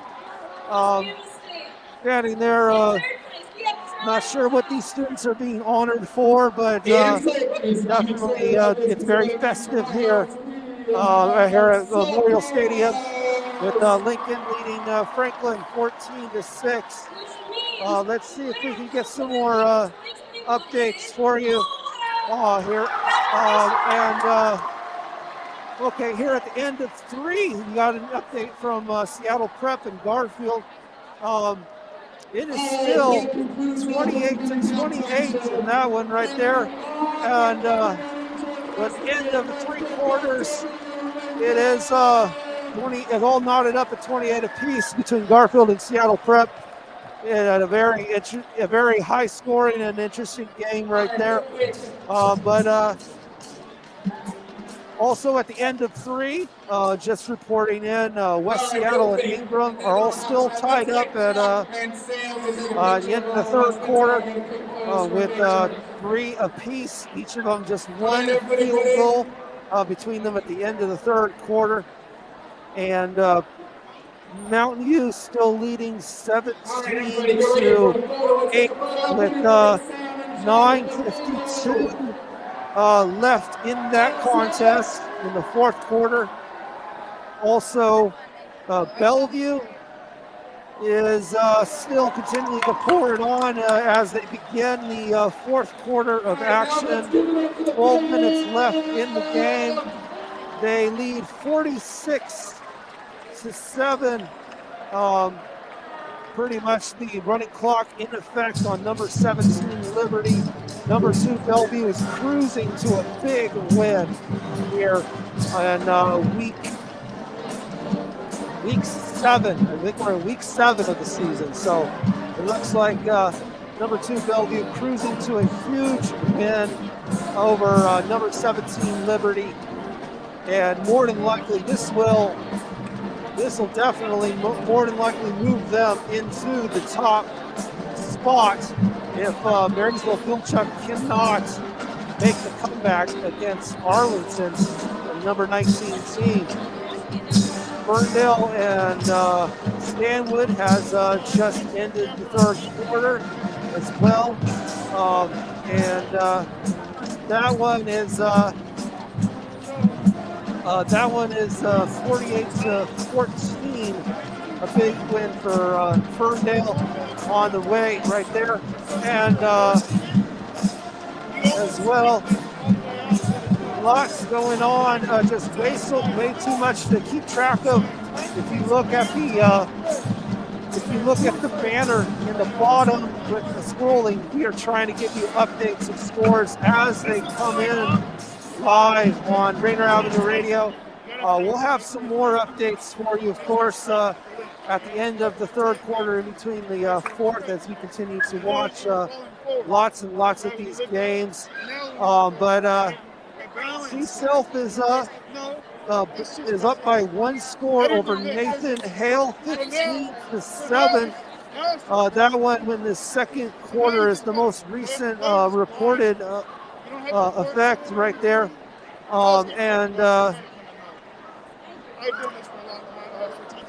Taking a look at the standings, as we mentioned before, Lincoln and Franklin are tied at the top of the Valley Division. With this winner of this game, more than likely going to take the Valley Division this year, Lincoln or Franklin, no matter who wins right there. But in third place in the Valley is Nathan Hale, 2-1 in league, 3-3 overall. They will finish their season playing hosting Lincoln next week on Thursday. Chief Self in fourth place, currently leading Nathan Hale, 15-7. They'll close their season. That will close their season in league because they will play a non-league next week at Anacortes next week. Cleveland has one more game to play in fifth place in the Valley. One more opportunity to get a victory before the season concludes. They are currently 0-4 in league, 0-5 overall, still seeking their first victory. They'll be at Franklin to close their regular season and their season in general next week when they are at Franklin. Right here on Rainier Avenue Radio, your community radio station, 9:09 p.m. Next week, we close the regular season with our finale from Rainier Beach as they host number 10 Seattle Prep. That game Saturday. So next Saturday will be the regular season finale right here on Rainier Avenue Radio, 4 p.m. Number 10 Seattle Prep and number 6 Rainier Beach. Get ready for that one. That's going to go down next Saturday with our regular season finale. After the game, go ahead and tune over to the Rainier Avenue Radio stream right there on our app, which you can search for on Android and iPhone users. That's for free. And on our website, RainierAvenueRadio.world, player in the upper right corner, you can see after the game, you can tune into Sports Untold, which is already in progress when this game ends. Also, next week we will have a debate that we are hosting for the City Council position number 9 position between Nikita Oliver and Sarah Nelson. You can tune in this Wednesday at 7 p.m. to hear both candidates express their views and what they would do with their office. Sarah Nelson, Nikita Oliver, this Wednesday, 7 p.m. right here on Rainier Avenue Radio. Again, I'm Daniel Bellis. We are about less than a minute away from your second half of action. We'll continue to watch if number 1 Marysville Pilchuck can rebound. They're still down by 2 scores, 28-14 against number 19 Arlington. This will be a huge upset and more potentially could make 2 weeks in a row with number 1 falling down. But we'll have more updates for you, and you can follow the ticker in the bottom corner, the bottom of your screen if you're on Facebook, YouTube, and Twitch. As the scores continue. Also, we'll be watching the Eastside Catholic Rainier Beach game, a back and forth contest to say the least, but Beach only down by 2 points, 21-19, 6:42 left in the third. Neither of these teams can win this one right there, but we'll keep you updated right here. So what we're going to do, though, is we're going to pass it on over. No, we're going to do that in a couple minutes. You, of course, are live right here on Rainier Avenue Radio, your community radio station. Here with your call is Juan Cody with your play-by-play, and John Yatsutaki with your color commentary right there. We're here at the half with Lincoln up over Franklin 14-6, an 8-point contest. Franklin missed an extra point. That is why it is 14-6 instead of 14-7 in that one right there. And looking at the okay, so what we're going to go ahead and throw it over to our guys here for your second half of action with Juan Cotto with your play-by-play and John Yasutaki with your color commentary.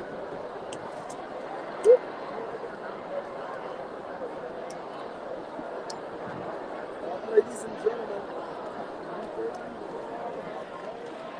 This camera's good now. I fixed it. They took us back to 1981. Let's move.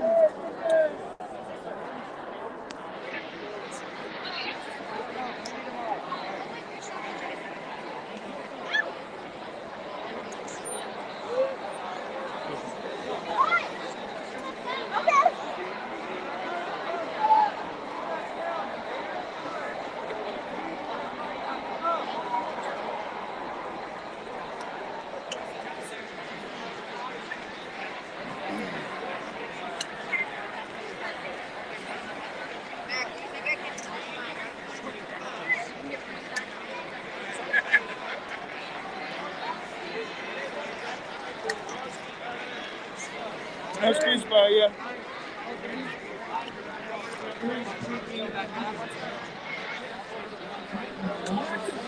At Leon H. Brigham Field. Nice turnout, nice crowd. On a nice turnout, nice crowd, and a beautiful night here in downtown Seattle. A little tiny bit of precipitation falling from the skies.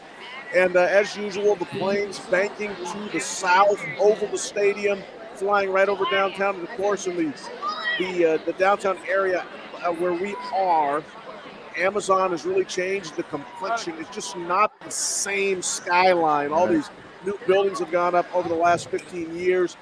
And just the city has come closer. The downtown area has come closer to us in this beautiful stadium. And I know some people have been talking about, well, they don't like to come downtown to watch football. I love coming down here, John. Oh, yeah. As here comes the kick from that's Billy Vershaw, the quarterback, kicker, everything. He kicks the ball, and Franklin runs a little fake reverse.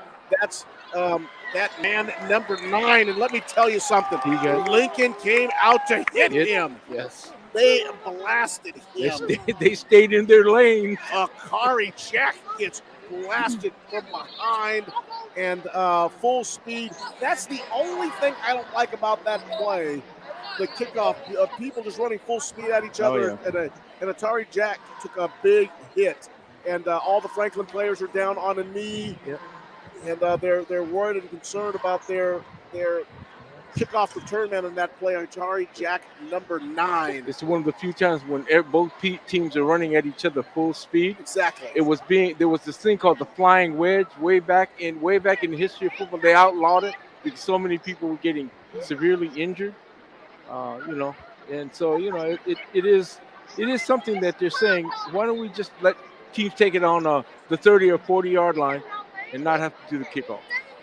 Here we go. It's 11:54 in the third quarter. We just got down, and Mr.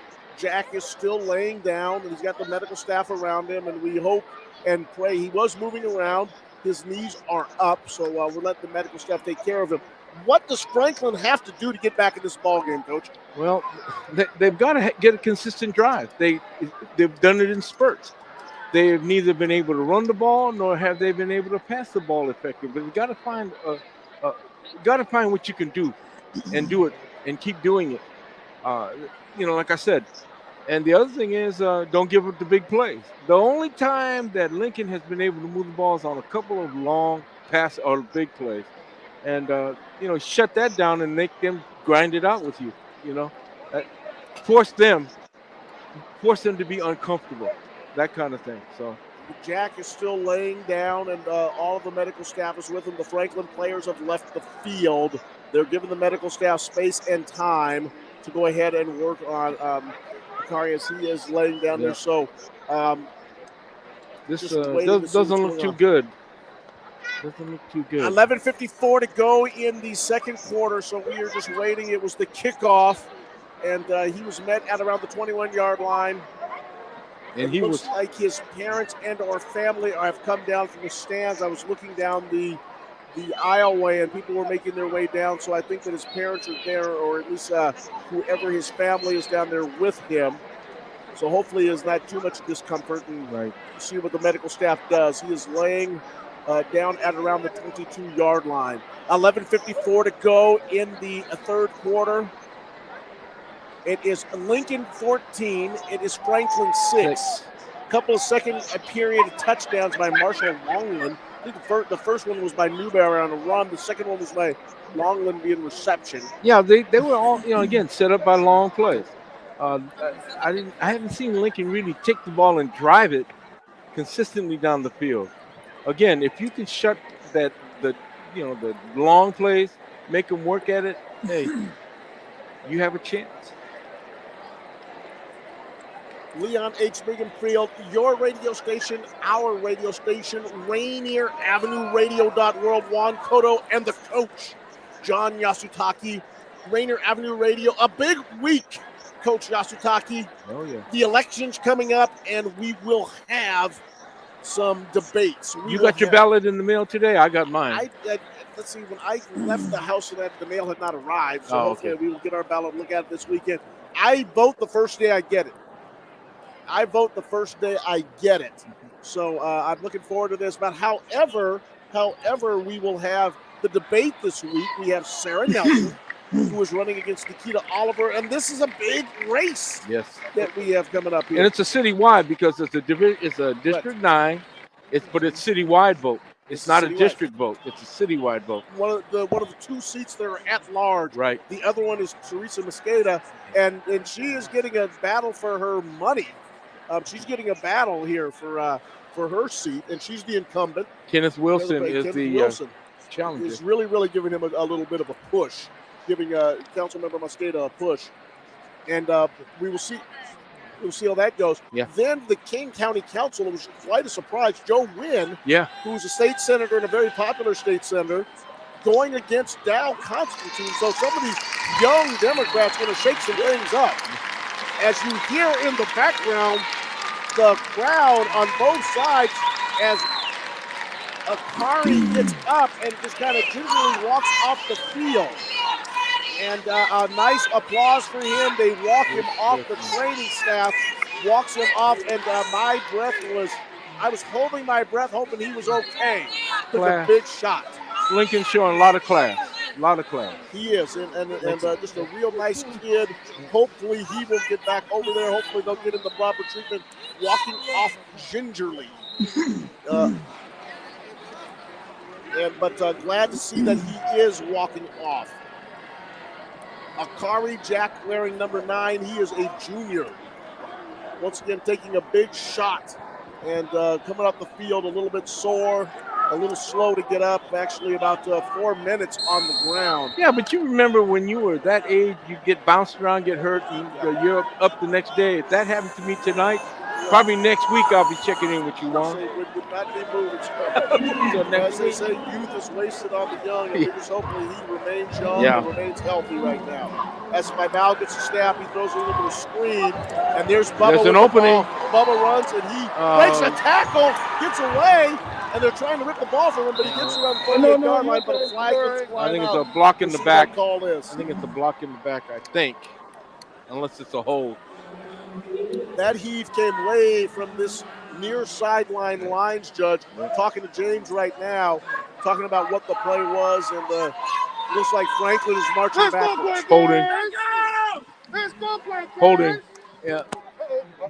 No, that's my fault. 11:43 to go in the third quarter. It is Lincoln High School of North Seattle 14, Franklin High School of South Seattle 6. Well, the holding occurred at the point of the play. Okay, I understand that. You still don't want that. But I really get skittish about holding calls to 10 yards away from the ball, with not even affecting the play. The legendary Franklin Quakers of Mount Baker, just off of McClellan, as you know, on Martin Luther King Way. Right across now from the train stop, Mount Baker. Yep. As the give is to James Scott. Scott makes a couple of tackles. And let me tell you, he is met at the original line of scrimmage. And these Lincoln Lynx hit hard. Yes. That was a free safety that came up and just put his shoulder right in his chest. And as they say, his family felt that hit. Whoa! Ooh. Is what's his name? Ric Flair on Worldwide Wrestling. Right. Whoa! And we're not supposed to, but that was just a big pop. I guess we're not supposed to celebrate woo hits anymore. I know. That's just a natural tendency right there. As Vidal lifts his leg, gets a snap, Has 3 receivers to his left and goes to the bubble screen to the other Watch side. the blocking. That's Bubba. Yeah. And there's another one. Comes out, a flag comes That out. was either a hold or a block in the back. I saw it out there. It just looks like the receivers, when you go out there, you want to keep your hands inside the frame. Right. And he's just getting his hands a little bit outside the frame. And Yeah. the defensive back's getting outside of him, and you grab, and that's the flag. Or as they say, we used to feather. Just get in the way. Just get in the way. Let the running back or the receiver do the run. Because if you start pushing out there and your hands out there, the referee's going to call it. That's what another hold. I like that screen play, though. And yeah, it is. As Coach Mike Leach of Washington State University now of Mississippi State says, if you keep throwing those, one of them's going to break. Oh, yeah. What do they call? You got the bubble screen, you got the slip screen, you got the tunnel screen. Tunnel screen, right. Thing is to try to get the ball in speed and space and get a couple blocks in front of him, make a guy miss. You got a big play. Yep. Open field. The foul lifts his leg, catches the snap. Fake handoff. He's trying to get out of trouble, but he's got a bunch of Lincoln Links around him, and they've had him in the grass. When Francis Tarkington got hurt in 1975, tore his knee ligaments up, the NFL came up with a rule that if the quarterback was in the grass, he was down. Yep. And that was the case there, and that's trickled down to high school football. He was in the grass, but they called him down at the 8-yard line. But in those days, when you were in the grass, they were also grasping you and twisting you. In places that you didn't want to be grasped. That's exactly what was going on. Oh, my goodness. 3rd and 24, ball on 13-yard line. He's got the ball in the middle of the hash marks, right in the middle of the field. He's in the shadow of his own goal post on the left side of the stadium. 2 to his left, 2 to his right. The foul throws down the left side. He's throwing for number 3. The ball is incomplete, and that pass was intended for Carmonte Banks. Carmonte Banks overshot. So he's a tall kid, too. He really is. He's a nice-looking athlete. Franklin isn't that far away. And if you knew when Terry Green got over there, he has been able to build programs wherever he's gone. And he was very, very instrumental up with Joey, the coach, Joey Thomas at first Ballard High School and then at Garfield High School. So they have a way of attracting athletes to their program. And he certainly will build a program at Franklin. He's getting himself reloaded over there. 9:34 to go in the 3rd quarter. Dangerous punt. Avila gets the ball off. Nice punt from Avila. Ball bounces at the don't grab. And why did he grab it? Number 16 for Franklin just grabbed it early.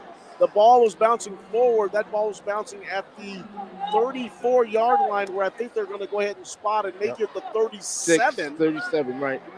He could have let that ball go. That ball could have rolled downfield a few more yards. You never know. Jaden Thorne was the one who came and snatched that ball out of the air. So here comes the Lincoln Lynx, and they're up 14-6, and they probably smell a little blood right now. They probably want to get another score in there, close see if this out. They can distance themselves. And I believe this will make them 6-0 on the year, but there's a long ways to go before that, Juan Cotto. 21 minutes of football left. So let's see how this all plays out and see what Franklin would do to see if they can stop these They're guys. running a double wide out, one back. They're splitting out, empty backfield with the motion. And they're a throwing throw it, and he's there. to Longland. Longland's got the ball, and he's in the end zone. Yep. Billy Vershaw throws the ball up, and Marshall Longden comes down with it. And with 9 minutes and 17 seconds to go in the 3rd quarter, that makes it Lincoln 20, the Franklin Quakers 6.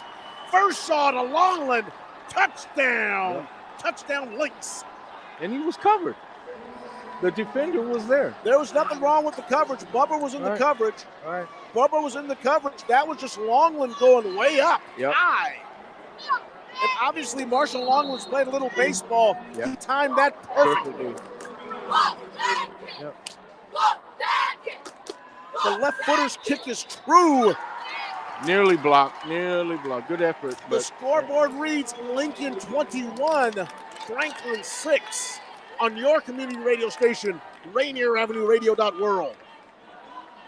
Juan Cotto and the coach, John Yasutaki, here underneath the glow of the Space Needle on just a Beautiful night here in downtown Seattle.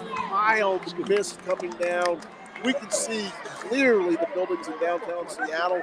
Airplanes flying overhead going down to their final approach into SeaTac, some 17 miles away. And the Lincoln Lynx and Marshall Longland going up high over Bubba Banks to get that one into the end zone. And the coverage was not that bad. It was not at all. Just a nice play by the junior wide receiver from the Lincoln squad. So here comes Billy Vershaw. He kicked. They're kicking off the hash. I mean, I thought that was kind of unusual. They're kicking off the left hash. 21-6. The Lynx fired up, and I think they were kind of coming out here to show everybody they can play a little football. As the ball bounces, little number 28. You remember Kevon Bias. Kevon let the ball bounce to the 1 yard line, was trying to reach for it to make a play on it, let the ball go into the end zone, and that means that the Franklin Quakers will start this drive at the 20-yard line.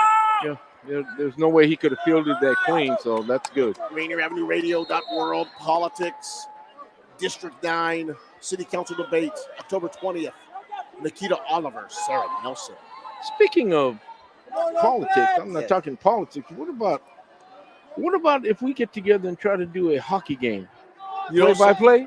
Wouldn't that be great? Oh, man. Yeah. If we did Little Leaguers, that'd be awesome. Yeah. As Vavao, a nice little give there. That was a nice little play.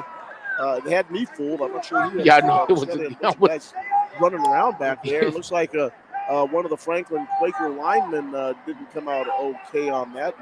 There was just a mix-up. It was not a clean handoff on that play. Well, I mean, but how do you call it? Well, it was a left hook, and the guy throws a forearm. And, most of that. It is. I love it. And my good friend Ian Furness, my classmate at O'Day High School, called the first Kraken victory last night. Of course, Everett, he came down to the COVID protocol. Ian got to call the game last night. It's the nice looking play here. Oh, my man. Oh, I know he's not real happy with himself. He's looking upfield. He was looking upfield. Just so quick with the pass. That is Kevion Bias, and he just couldn't catch that football. 8:32 to go in the third quarter. That's going to be 3rd down and 12. He had illusions of grandeur because they had open field. Little bubble screen. Yep. Little bubble screen. Yep.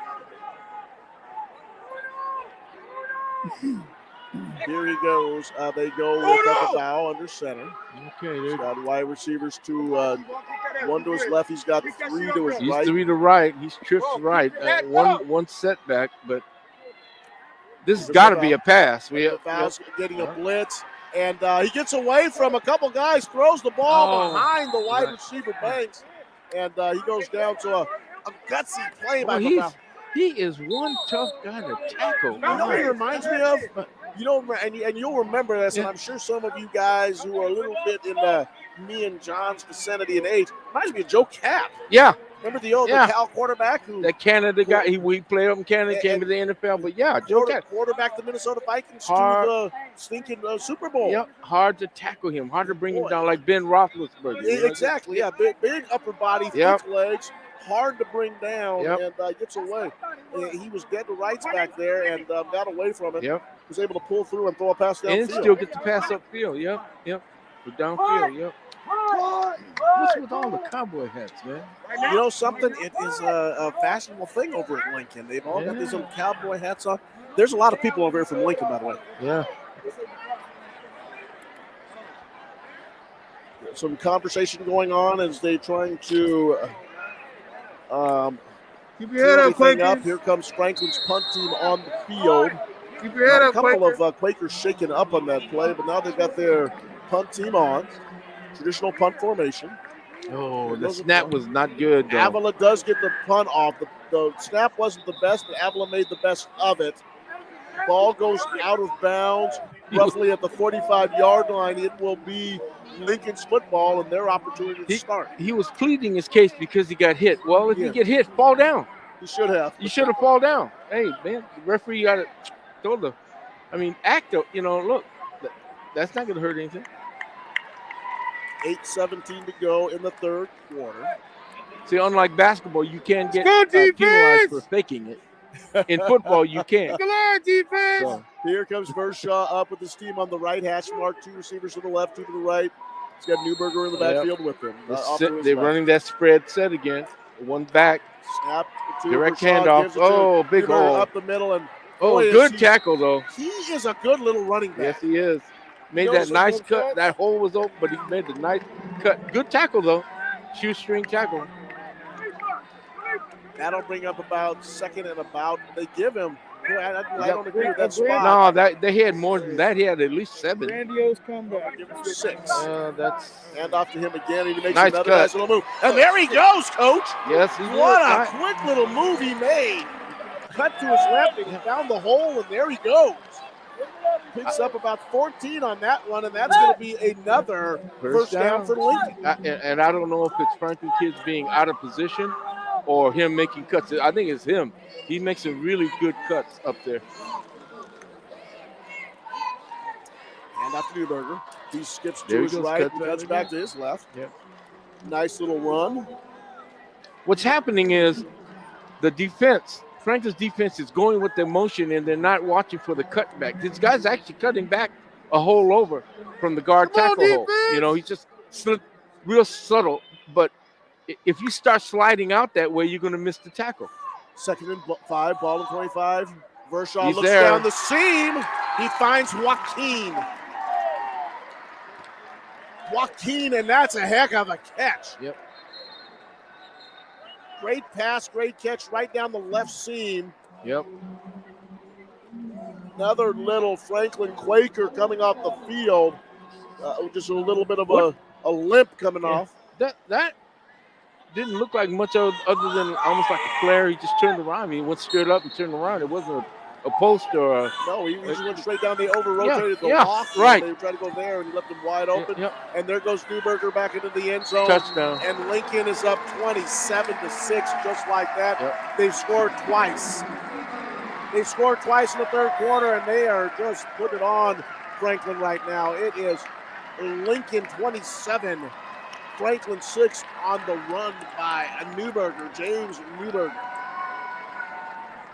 6:53 to go in the third. Yep. Straight ahead. Simple dive. I tell you, this Lincoln Lynx team is for real, ladies and gentlemen. Yep. Playing good football, solid football. Once they got the mistakes under How you doing, control, Robbie? did it. Nice little flip there for a score. Yep. Boom. 6:53 to go in the third quarter. Yep. Lincoln 28, Franklin 6 on our community radio station. Your community radio station, Rainier Avenue Radio.org. Well, let's see how Franklin responds. Let's see how they respond. They're down, 3 scores. Let's see what happens. We were just talking about it.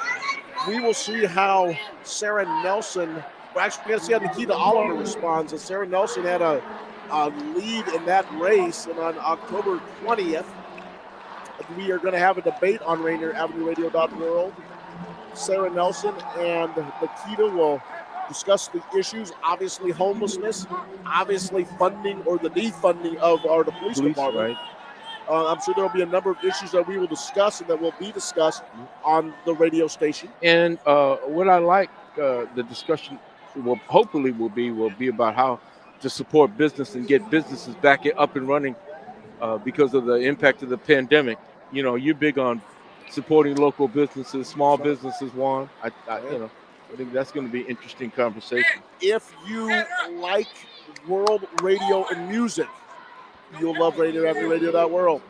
If you like all sorts of talk, if you love to hear people talking, turn on Rainier Avenue Radio.world. You'll hear a variety of different opinions, and you'll hear a variety of different activists. You'll have some you will like, some you will cringe, some you will say, hey, that's pretty good. Some you'll go, oh my goodness. Hey, if you like it hot, we have it. If you like it cold, we have it.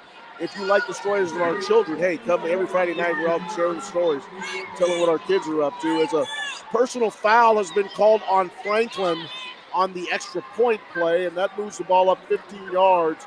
So the Lynx will be kicking from the Franklin 45-yard line. So I'm kicking onside kick. up 28-6, I bet you that they're going to have Vershaw kick this ball out in the end zone. Yeah, but if this wasn't the score, I'd onside kick Yeah. because look at the field position I gain if I get the ball. Here goes to Vershaw. He approaches it. And he thumps this one right out of the end zone. Ooh. Almost. He hits the crossbar. Crossbar. So not a bad leg for Vershaw. Not a bad one at all. The quarterback, and he does the kickoff, so he's got a very live leg, as we see. Yeah, but I and you saw that kid from Garfield, Merkelbeck. Man, he's Division One. He's the Division One kicker. Oh, no doubt. He consistently puts that ball goal line or beyond the goal line, in the end zone. That's no question. Division One. So much fun to be here in beautiful downtown Seattle, in a beautiful stadium, on a beautiful night, and watching high school football. The University of Washington homecoming tomorrow night. The Huskies take on the University of California at Los Angeles Bruins. Two storied West Coast programs. Let's go, yo! Going at it on a Saturday night of college football should be very exciting. I know that the Husky faithful will be there and see what Jimmy Lake and the offense can do tomorrow night. And here comes James Scott. He Nice dances run. through the Nice Lincoln defense. Very shifty. Yep, good And, run. About 7 yards. Yep. Nice little run from James Scott. Halfway through quarter three. Coach Terry Green, a longtime coach in the area, has coached at Mount Rainier High School. He's head coach there. That's right. Coach with Joey Thomas. Joey Thomas. Ballard, and then they moved to Garfield and turned that program around. And Joey is now an assistant college coach in the Midwest. And here's Terry Green back at his alma mater, Franklin High School. Nice run. He's still running. Nice. That's James Scott ripping through, wearing the number 5. Right. So many athletes in Franklin. Mario Bailey, I believe, is number 5. Oh, yeah. And, we can go on down. There's a number of guys in there. Like I said, they didn't have to worry about me retiring numbers. I just didn't hand out the single digit. You better find a double. A lot of players didn't like it, fighting over single digit numbers. We don't do that. I said we're going to try to work as a team. And thank you. But Terry obviously has brought those back. Comes a snap. Oh, bad. Handoff to that's not going. That was doomed to fail on that bad snap. The quarterback had to catch it high. That's number 6 who was in there at quarterback. Yep. So for Val, they gave him a little bit of that's Khalifa. Khalifa Mailing back there. Khalifa Mailing is the quarterback. And looks like they're just going to run a little pitch offense, try to get this ball moving. Right. Try to get something moving. Tough night right now for the Franklin offense. They had a really good first drive, right. And since then it's been a little tougher to move the football. 5-12 to go in the third quarter, down by full house 2. Full house backfield. It's going to be a run. There it is. It's been Scott. Scott gained about a yard. A lot of running backs back there, a lot of deception back there, but nothing that is proven too complex for the Lincoln defense. They're tackling. They're not getting any push on the line of scrimmage, Coach. It's obvious. You got to get a push on the line of scrimmage. 449, 448, 447, 446, 445, 444. Lincoln 28, Franklin 6. Space Needle. The north elevator is slowly coming down. How we call that? We call that tight wad elevator. Those guys should be in here watching the ball game. Double wides for Franklin. Oh, they left you early. It was like there was a different snap down cadence. Left you early. Khalifa didn't get them set right, and that would be a legal procedure on the Quakers. And the principle on line play is you don't have to knock the guy down or drive him 30 yards downfield. Get him 2 yards off the line of scrimmage. Give our backs the chance to run in any seam that you open up. If you haven't been here in a while, nice little animated scoreboard. Had a little referee waving with a little yellow flag. We got the logos, the mascot logos and stuff. Got the logos up there, and just a great place to come watch a football game. One of these days, we're going to basically redo the stadium. Yeah. I think it's just a gym. I'm glad it's here. I'm glad that people come down here and support. Well, we almost lost. That's correct. They were going to take it away and demolish it, do something different with it. But this is the only memorial we have to high school football players, high school students who served and died in the military, in the wars. Val back in the game. Good blocking. He drops back and he finally gets brought down. And that was a precision play by the Lincoln defense. Chasing by Bow down from behind and finally putting him down. They only rushed 4. They did, and that was just a pure hustle play by the Lincoln Lynx defense. 7. You had 4 on the front. You had 7 covering. That's a lot of territory. 7 people are covering. Josh Pouncey changes him down from behind. And he ran about 50 yards to get him, but he got him.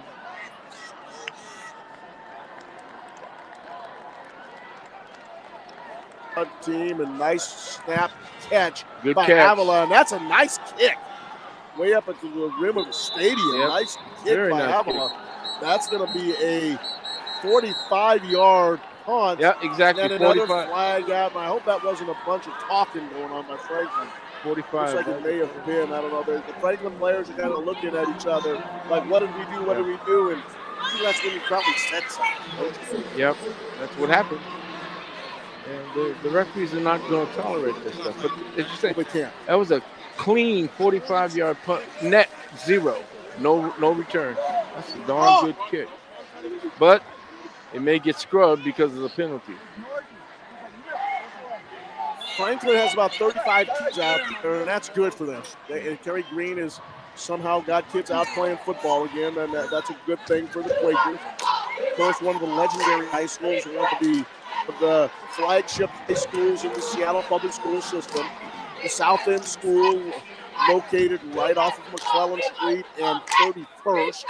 We all know where it's located, right across the street of Martin Luther King Way and Rainier Avenue from the new, I should say it's about a decade old now, but certainly very, very visible transit station, Mount Baker Station. Right. And here comes the Lincoln Lynx at the 40-yard line. So the flag was picked up and waved off. And it'll be first and 10 at the 40-yard line. Little blitz. Nice. And there goes Newberger. Newberger runs by everybody. The blitzing linebacker fell on the ground and the back ran right through where his hole was. Actually, a new running back. Number 34. Not to be confused with Walter Payton. I think you got a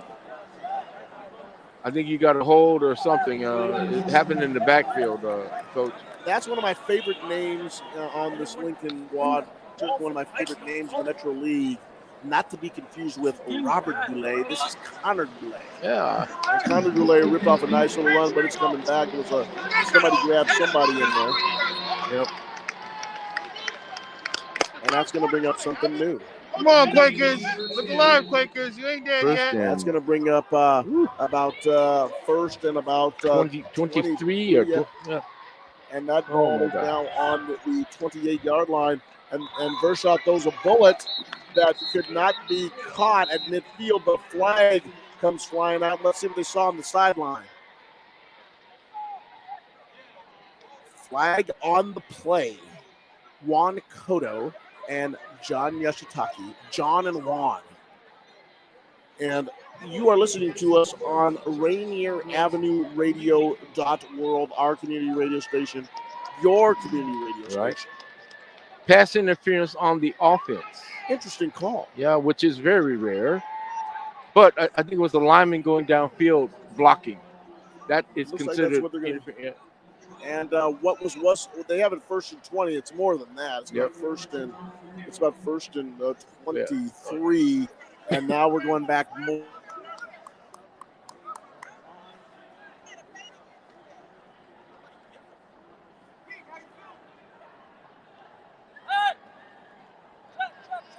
Four, I believe. Yep. So Connor Goulet is back there, along with Billy Vershaw. Vershaw, the quarterback, Goulet, the running back, and they're giving you were close, 37 yards, Coach. 37. I'm an O-Day guy. My math isn't too bad. But, you know, something, the ball is on the right hash mark. He's got 3 to his right, and he puts Goulet over to his left. Right. Single receiver to the left. Motion right. And they're motioning Goulet out. No left, I mean. Circle around there, right there to Marshall Longland. Longland tries to make a couple of moves, and he Yep. gets down, and he is brought down at around the 20-yard line. So he picks up 6 on that, and Yep. another Franklin Quaker goes limping off the field. Number 3, that is Camonte Banks. He is coming off the field. Camonte Banks, and I believe it must be a brother relationship with Bubba Banks, number 11, who's also made some plays tonight. So, Had that play run a little faster, that guy had open field for Lincoln. It just seemed to be a little bit slow, in developing. it was. There they are, Climate Pledge Arena. Boy, that building is good. I might go walk over there and take a look inside. That beautiful green and blue light See there. what everything's going. There's a throw down for Longland. And he Out of bounds. almost got both hands on it, just couldn't pull it in. Yep, he was out of bounds. Good job, defense. He Good was. job, He did defense. slide out of bounds, just couldn't keep control Good of pass, Bubba. though. It The only was. guy that can get it is your guy. If not, he goes out of bounds. And he's got a couple tonight, let me tell you. Yep. We got a 3rd and 31 coming up. What's your 3rd and 31 play, Coach? Throw it long. So you just huck it up. Yeah, throw it long. Gain 32 yards. Throw it to your fastest guy or throw it to your tallest guy. If you got one that's both, throw it to him. 1:43 to go in the 3rd quarter. Lincoln up 28-6. They broke this game open. Was a really close football game Yep. for a hot second, but Real even at the beginning. it was. First off, back to pass. Looking for Laughlin. Throws down the seam. And it's caught! It's caught by number 34. Actually, no, that's Joaquin. Joaquin made a heck of a play. Yeah. The Franklin defenders Knocked each other off. And we have a long touchdown right down the seam. You asked me what I said, 30-something yards.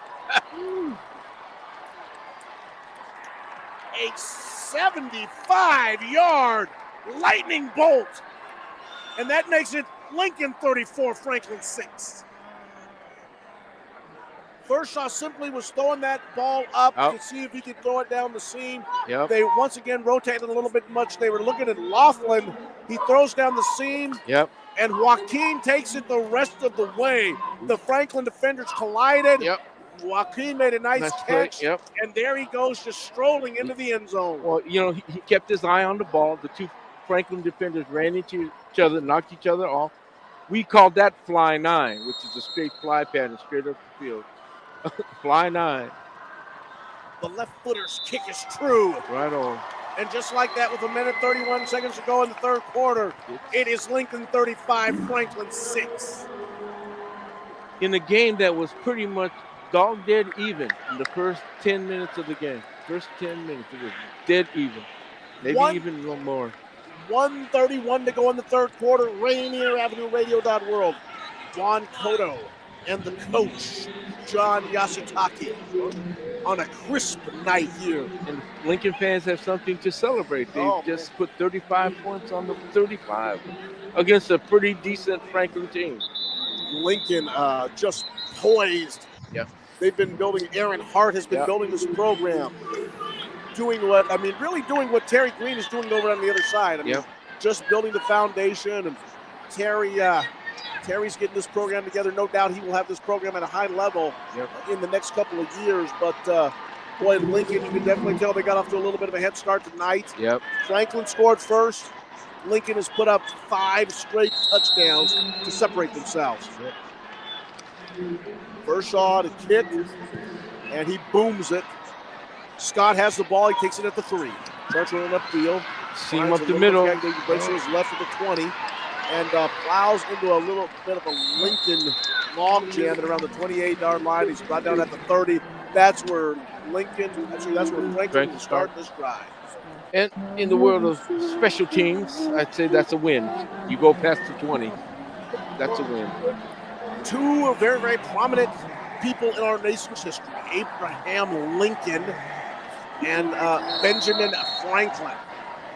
Benjamin Franklin High School, the Quakers.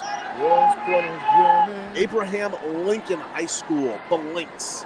1:22 to go in the 3rd quarter. 1st and 10 on the 30, Bavau back there, and he's got number 44 now. They're giving Scott a little bit of a breather. Another big back out there That's Dave Pugh. He's a junior. The foul, looking for the signal, and looks like they took just a little bit too much time. The clock ran out. 1:22 in the third quarter. The double wide, 2 wide outs, left and right. They're going to have to pass. There's no way they're going to be able to run the ball with the short amount of time left. They're going to make any impact. He's got Banks, Bubba Banks Yeah. on the seam. We'll see how this all turns out. Double wide. So Tudor's left, Tudor's right. He's got Hugh back there to block a little bit. He throws a nice looking ball. And that is complete out at the 33-yard line. And the receiver breaks away. The receiver breaks a tackle. And he picks up an additional 30 yards. 30 yards in that play. That is number 16 for the Franklin Quakers. That was Jaden Thorne, and he broke the tackle, and he was down the left sideline. When he was grabbed, initially, everyone relaxed because they thought he was going to go down. You saw that, you sensed that too. And the kid, they tell you, keep going until the whistle blows, right? They're changing the defensive back over there. He's talking to the defensive coordinators like, you got him in your hands, you got to bring him down. Thank you. So he's talking to them, hey, you catch the guy, and everybody else goes, push him out of bounds. and everybody else get there too, rally to the ball because you let up and he took off. Ball now is 1st and 10 at the Lincoln 43. A 33-yard gain by the Quakers. Double wide. There's Laval back to pass. He's looking, Hey. finds a little short receiver on the under route. Right. That's number 33 for the Franklin Quakers. That looks like that's going to be the working area going underneath the one because they're dropping 8 guys back. Kui Vong with the play. Kui Vong with the reception, and that is another Franklin first down. I pick up about 11. So Vong comes back over to the right side where he's going to have trips. The foul has stopped the backfield, and they're going to try to make something happen here, down 35-6. And foul taps the top of his helmet, lifts his leg. Lincoln's got 8 back. 8 back. Gives the ball to Scott. Scott with a nice little Nice run. cut. Boy, he was able to cut on that and get right into the heart of the Lincoln Lynx defense. Picks up about 6. 24 seconds to go in the quarter. You're running against 3 guys on the line. Lincoln has 3 defensive down linemen. They're covering 8 back. So if you break that first crust, you may have a chance. 9 seconds to go in the quarter. Let's see if they run a play or will they let the clock run out. Laval looking over the Lincoln defense. James talks to him. That runs the clock down to 000. Yep. And that will be the quarter. So after 3, a 21-point third quarter for the Lincoln Lynx. That makes the score Lincoln 35, Franklin 6. Strike up the band. 12 minutes to go. As we flip the field on your radio station, Rainier Avenue Radio App. Folks are tuning in. They're getting lifetime notice. That first 10 minutes of the game, it was dead even. Franklin actually scored first. Juan Cotto, Coach John Yasutaki. Going to Daniel Bellis. All right, thank you there, Juan. A couple of games ending, and the biggest surprise is number 1 going down. Marysville Pilchuck defeated by number 19 Arlington 28-14 in that contest. That's 2 weeks in a row. The number 1 team in 3A has lost. The curse. So we'll see who gets number 1 next week for the regular season finale, either Bellevue or Eastside Catholic. Both of those teams won their games. Bellevue defeating Liberty big, 53-7, not even a contest versus number 17 Liberty there. And Eastside Catholic defeating Rainier Beach by 1 point. Yep. 28-27. In this contest, Rainier Beach missed 2 extra points. That was the difference. To Rainier Beach losing by 1 point to the Eastside Catholic Crusaders, 28-27 there. And in addition to that, Seattle Prep and Garfield in a very close one, less than a minute to go. Seattle Prep trails Garfield by 1 touchdown, 49-42. Wow, high scoring game. Down goes Pilchuck. Down goes Pilchuck. And Arlington looking as poised as they can be. Pilchuck goes down, the number 1 team in 3A. as James Scott runs up the middle to gain no yards. That's a good squad. 3rd and 4. Marysville Pilchuck, man. Yes, Let me they tell are. you. They're a really good football team, and Yep. they're tremendously well coached. Yep. And they always have talent up in that area. Yep. But I'll tell you what, playing up the North Puget Sound League, it is there's some monsters. Oh yeah, for sure. 35. You got Lake Stevens. You got yeah. 35 for Lincoln. Oh, he just got tripped up. Just gets tripped up. That was Vaval going down on 3rd and 4. Maybe picked up a yard.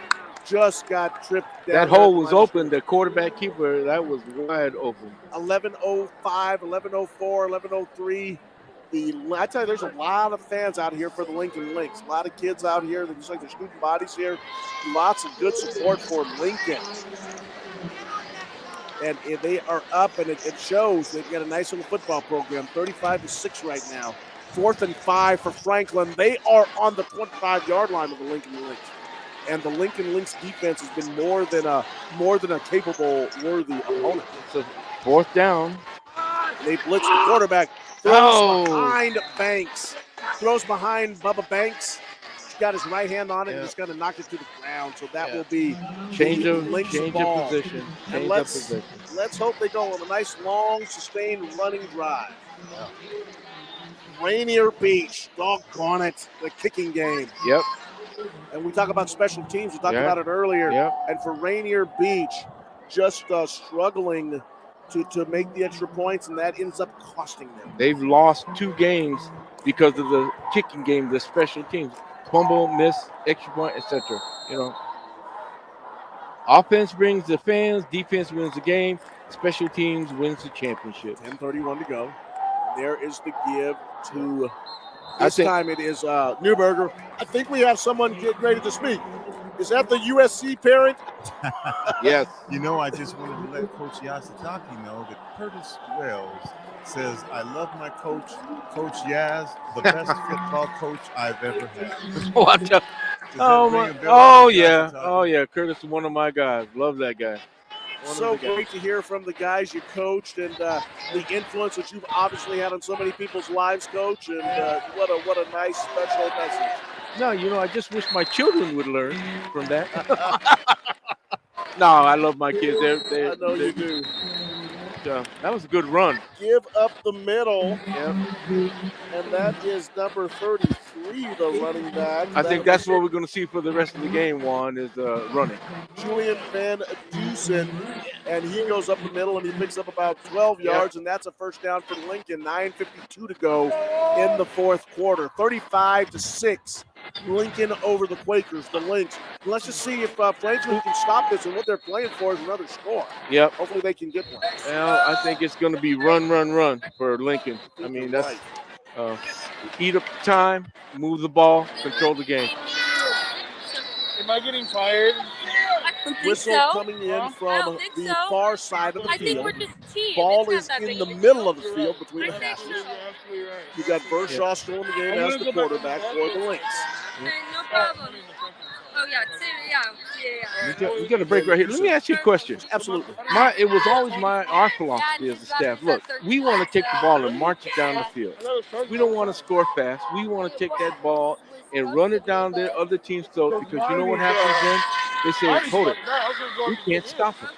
That gets in the mind of the team that you're playing against. That, hold it. There's no way we can stop it. We need at least one phone for the Yeah, they got lucky on a 90-yard pass. That was luck. But hold it. They took that ball from the goal line, their goal line, and they marched it down the field.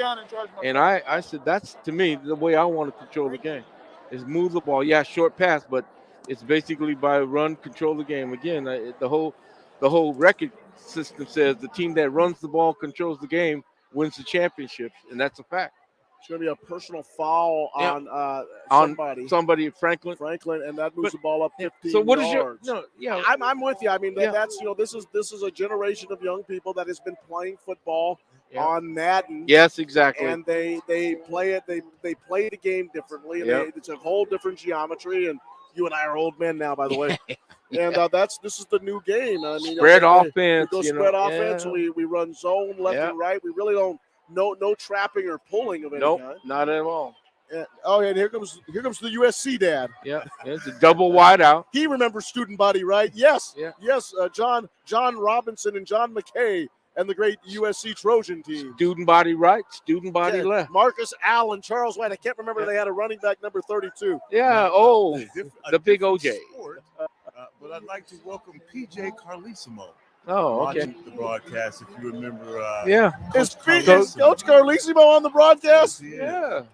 Coach Carlissimo and his son's a heck of a basketball player up at Seattle Prep, and we saw him last year in the city championship versus O'Day, and what a great game that was. They had Apollo. That's right. No, they didn't. But and look at Vershaw with the keep. Whoa. Vershaw with the keep, and he shows some speed on that. He showed some speed. Picking up 17 yards quickly. Like I said, I'll be surprised if Lincoln throws a pass at all in the next 8 minutes. I think they're just going to run it. Coach P.J. Carlissimo, and obviously just wishing that we had basketball back here, Coach, and always admired you as a coach and what you did in your career. College-wise, too. Absolutely. Great college coach. Absolutely. Great college coach. In that Big East. You say it was over in the Big East. Yeah, Big East. You survived the Big East, PJ. For those that don't know, now you know. Yeah. Coach, so nice to have you on the broadcast this evening. 8:26 to go in the fourth quarter. And there goes, was that my man Goulet? Yeah, I think so. That was Goulet with the ball, and he runs over to his left, and he gets It looked like he was catching croissants because he just cut that ball with one hand on a snap. Again, a high snap. Actually, that was Van Dusen with the carry, number 33. That was a good catch. But yeah, you made a nice little catch on that. Here comes the play. Bringing in another running back for the Lincoln Lynx. I think they have shifted Van Dusen to quarterback. So maybe they have taken he was the quarterback on that play. Yeah. Taking them outside the game. So 7:41 to go in the ball game. It is Lincoln 35, Franklin 6. Oh, and Franklin gets they got back in on that one. So it looks like Lincoln has put in their JV team. Yeah. But like I said, I think they're just going to run the ball, run it out. Going to do that. Third down, and it looks like it's going to be third down and about 16 now on this one, as the clock is just running and ticking away. They're looking over the sideline. I believe that's Van Dusen in as the quarterback. Yeah. And I love football. Let me tell you something I love going old school. I love the quarterbacks with numbers in the 20s and 30s. Yeah. Vershaw wears number 23. It looks like Goulet is back there. Is that Van Dusen? Van Dusen is 33. He is now the quarterback. So those high numbers for the quarterbacks. It looks good. High snap. High snap. Makes a nice little catch. Throws a left-handed pass to a wide open receiver. My goodness. That was almost like an afterthought to throw the ball. Number 22, Hart. Hart makes a nice catch at the 6-yard line. That was a breakdown in the secondary. Boy, I'll tell you, he was running all by himself. He was all got the ball deep, and they sucked up on the run. Yep. Got thrown over the top, and that is a 30-yard completion down to the 6. And I think that pass was almost like an afterthought because it looked like they were going to run it in the backfield from the backfield movement. 6:19 to go. Ball on the 6-yard line. Rainier Avenue Radio.world. They're going to blitz. Juan Cotto and the coach. They're blitzing. Snap over the head of the quarterback. And he just falls on it back there. And you saw what happened. The center got antsy because they were blitzing, and they blitzed, and he snaps the ball over the quarterback's head. Again, your job as the center is to snap the ball. Don't worry about the block. I have Joaquin Garcia, if I'm not mistaken, back there. I see number 36. Trying to figure out who that is. I think it's Garcia back there as the quarterback. And he is obviously their second-string quarterback or their JV quarterback. He's playing. Claps his hands, gets the ball. Yeah. And the give right up the middle, and that's number 16. And that is a young man by the name of Eddie McKay. And McKay's brought down maybe a gain of 2, if I'm not mistaken. 5-17, 5-16, 5-15. It's Lincoln's ball game, 35-6. and they're just driving on a third down play. They had the ball at the 6-yard line. The snap took it back. Ball is now on the 20. You know what's up. You know what's up. Let's see what they do here. Yep, you got 36, quarterback number 13 is the running back, so you got one setback. Nice big clap. The give. They're running. And they're giving the ball, and that's little number 19 with the run. And you remember little Kevin Myrtle with the ball. Make sure I pronounce that right. Yeah, Kevin Myrtle. He runs to his right, gets thrown down. Gain of maybe an inch. Fourth down. Yeah, that's pretty liberal. Always want to be positive to the running backs. 424, 423, 422, 421, 420. Here comes the Lynx. They're looking at Aaron Hart. Getting the signals from the side. They're milking the time. They're taking as much time to get the play off. They are 4 seconds on the play clock. Snap. Good discipline. And the quarterback, Joaquin, keeps the ball, and he's brought down at the 20-yard line. So a game effort, a nice little play there. Just your simple zone read key. Yep. Key. And he picks up about 8 yards, but clearly not even close to being in the end zone. There was no option. He was going to take it all the way. He's going to keep it. Franklin gets the ball at the 20-yard line, and that's where they will start. And let's see if they can put one more on the board. They got 3 minutes and 57 seconds to do so. And, Coach, how do you motivate a team that's probably a little bit down to do this? Hey, look, for pride. You know, you wear the uniform, you represent the school, your community, all that kind of talk. Get out there and do your very best. Look, hey, don't give up. Just do your best. And that is a philosophy for all of us. Just do your best.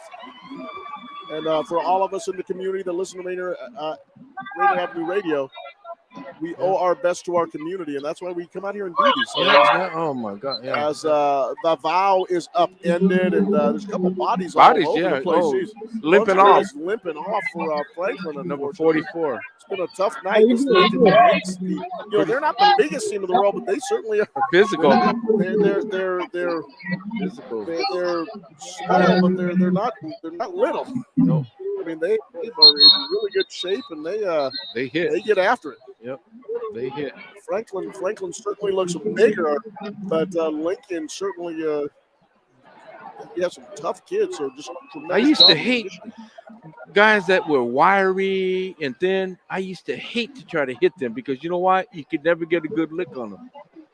The big guys, you can get a good solid hit, but when I'd go downfield, I hated going after safeties. Boy, that building's going to be rocking and rolling next week. Climate Pledge Arena with the new renovated monorail station over here. As Val's pass goes skipping into the Franklin. His teammates over there on the sideline. There was something that pass just didn't look like it was working. I don't know what happened on that one. Plus, 3 minutes and 4 seconds to go in the game. Lincoln 35, breaking it open in the second half. Franklin 6. Now here you go. Second down, you at least try to stretch it. Okay, go 7-8 yards. Yeah, try to get a first down. 3 wide receivers to his left, 1 to his right. Val lifts his legs, puts his hand up for the snap. You got a blitz coming. Blitz, but it's picked up. Yeah, wait a minute. Even worse, another flag comes out. Another flag is out. I think it's illegal procedure. Motion. Yeah. Daniel Bellis, can you hear me? Of course. Who will be the number 1 team in the state next week? So I'm thinking it'll probably be Bellevue, although I don't know what happened with moving Marysville-Pilchuck from like 4 to 1 last week. So Bellevue was number 2 last week. They're number 2 again, and they completely destroyed Liberty. So you would expect them to move up, but maybe they'll make Eastside Catholic the number 1. For the first time in about 4.5 years, the Bellevue Wolverines back on top of the 3A in Washington State. As a little swing pass goes out to James Scott. Nice and guess what I see on the field, Coach? Another flag. 2 of them. Yep. Rainier Avenue Radio.world. You know what would be cool in political debates? If the candidates had yellow flags and they just chucked them at each other. Would that be penalty? Penalty. Yeah. Penalty. You see last night's debate Yeah. between Bruce Harrell and Lorena Gonzalez, and they had a little flag, they had a little challenge flag, give them a red flag, and they can throw it out there at each other. Yeah, I didn't particularly care for the last advertisement that Lorena put out there. Almost like a smear campaign to me. That just seems like it. Well, then I don't talk about politics anymore. I don't either. We talk about high school football. 35, Lincoln, Franklin 6, the Space Needle, and probably better just to call our game and do what we do with these kids out here in the community telling our stories. Although on the 20th of October, we got a debate. We have a debate coming up. Yep. We have Nikita Oliver and Sarah Nelson. As Vaval sets up the screen pass, throws the ball to Scott. Scott gets a couple nice move. And he's finally brought down at around the 17 Gained about line. 10 yards on that play. Too bad they had to go so many yards to get first down. And I'll tell Line you, the game. James Scott can do a jazzercise class because let me tell you something. He was moving. He was moving and He doing was some gyrations Yes. within about a 4-yard box. That was And impressive. And a few guys missed him too, which was really good. 153, 152, 151, 35 for Lincoln, Franklin 6. The Quakers and the Lynx. The Lincoln Lynx back in Seattle again. Yep. 4th year, and they are back, and here comes Avila. Beautiful kick. Good kick. Got that ball out of there, bounces at the 49-yard line of Get Lincoln. out of the way. Get out of the way. Did that touch a Lincoln player? No, it didn't. No, it didn't, but why do you crowd around the ball when you're the receiving team? 1:25 to go. Right, Juan? Get out of the way. Well, that's the old Peter call. Peter.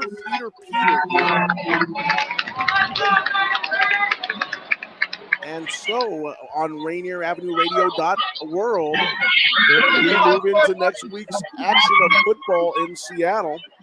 And you know what, Coach? We're getting closer to the playoffs. Oh, yes, we are. The weather is coming right along with it.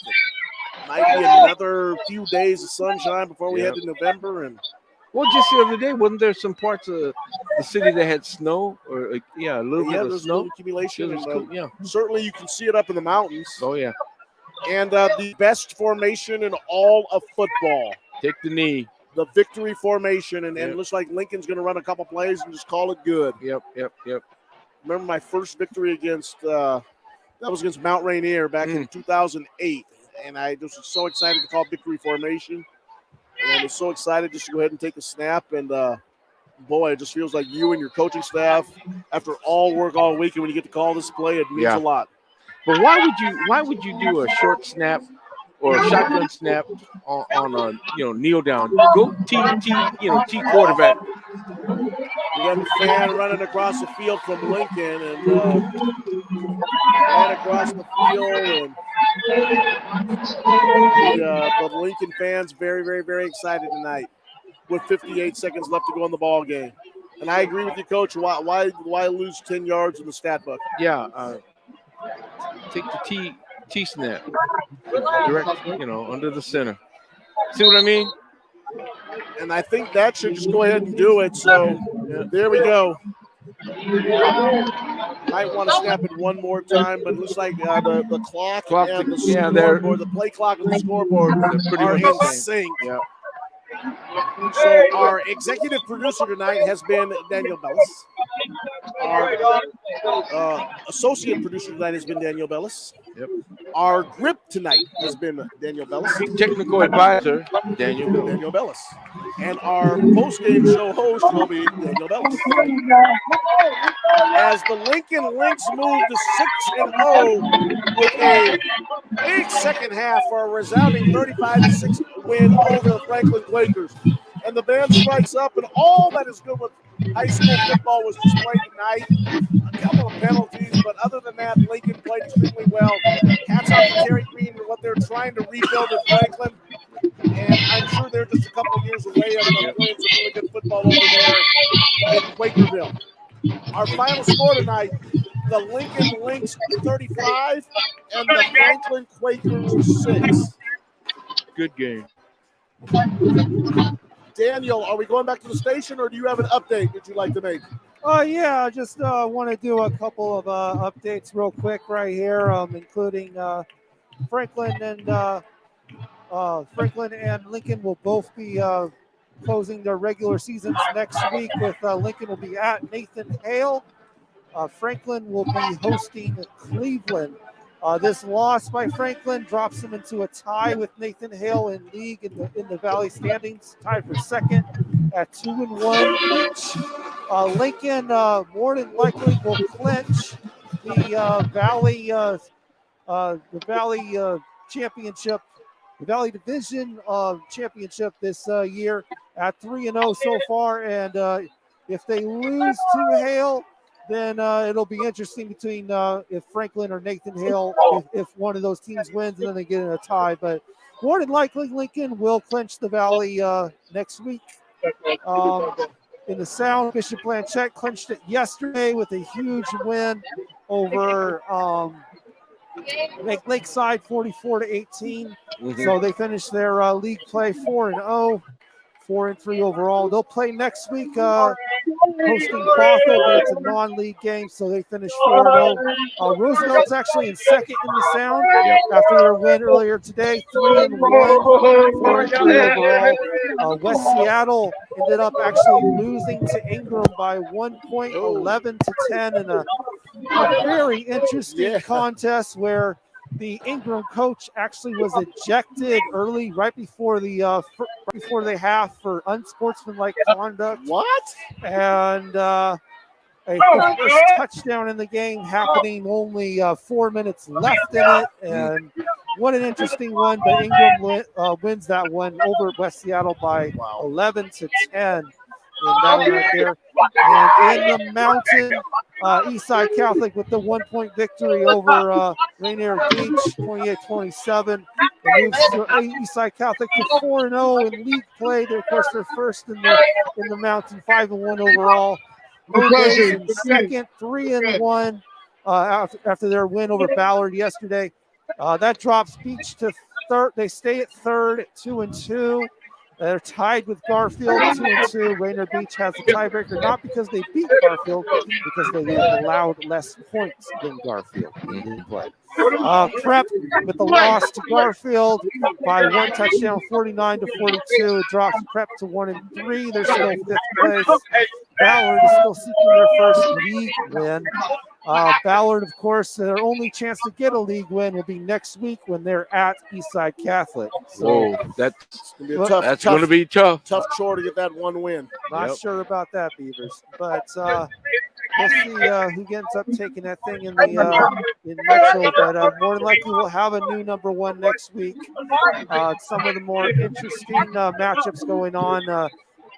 O'Day will be hosting Garfield, and in addition to that, we'll of course be wrapping up our regular season next week with Seattle Prep's game at Rainier Beach on Saturday. Regular season finale that goes down at 4 p.m.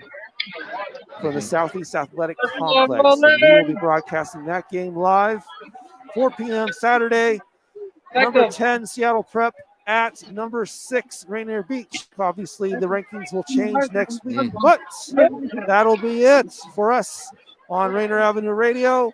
Coming up next, we have, you can stay right here to hear Sports Untold, already in progress. And on Wednesday, check out the debate for position number 9 for the Seattle City Council between Nikita Oliver and Sarah Nelson. That is Wednesday at 7 p.m. Tune in live for that. But for now, though, thank you for listening in to Rainier Avenue Radio tonight. Thank you, and good night. I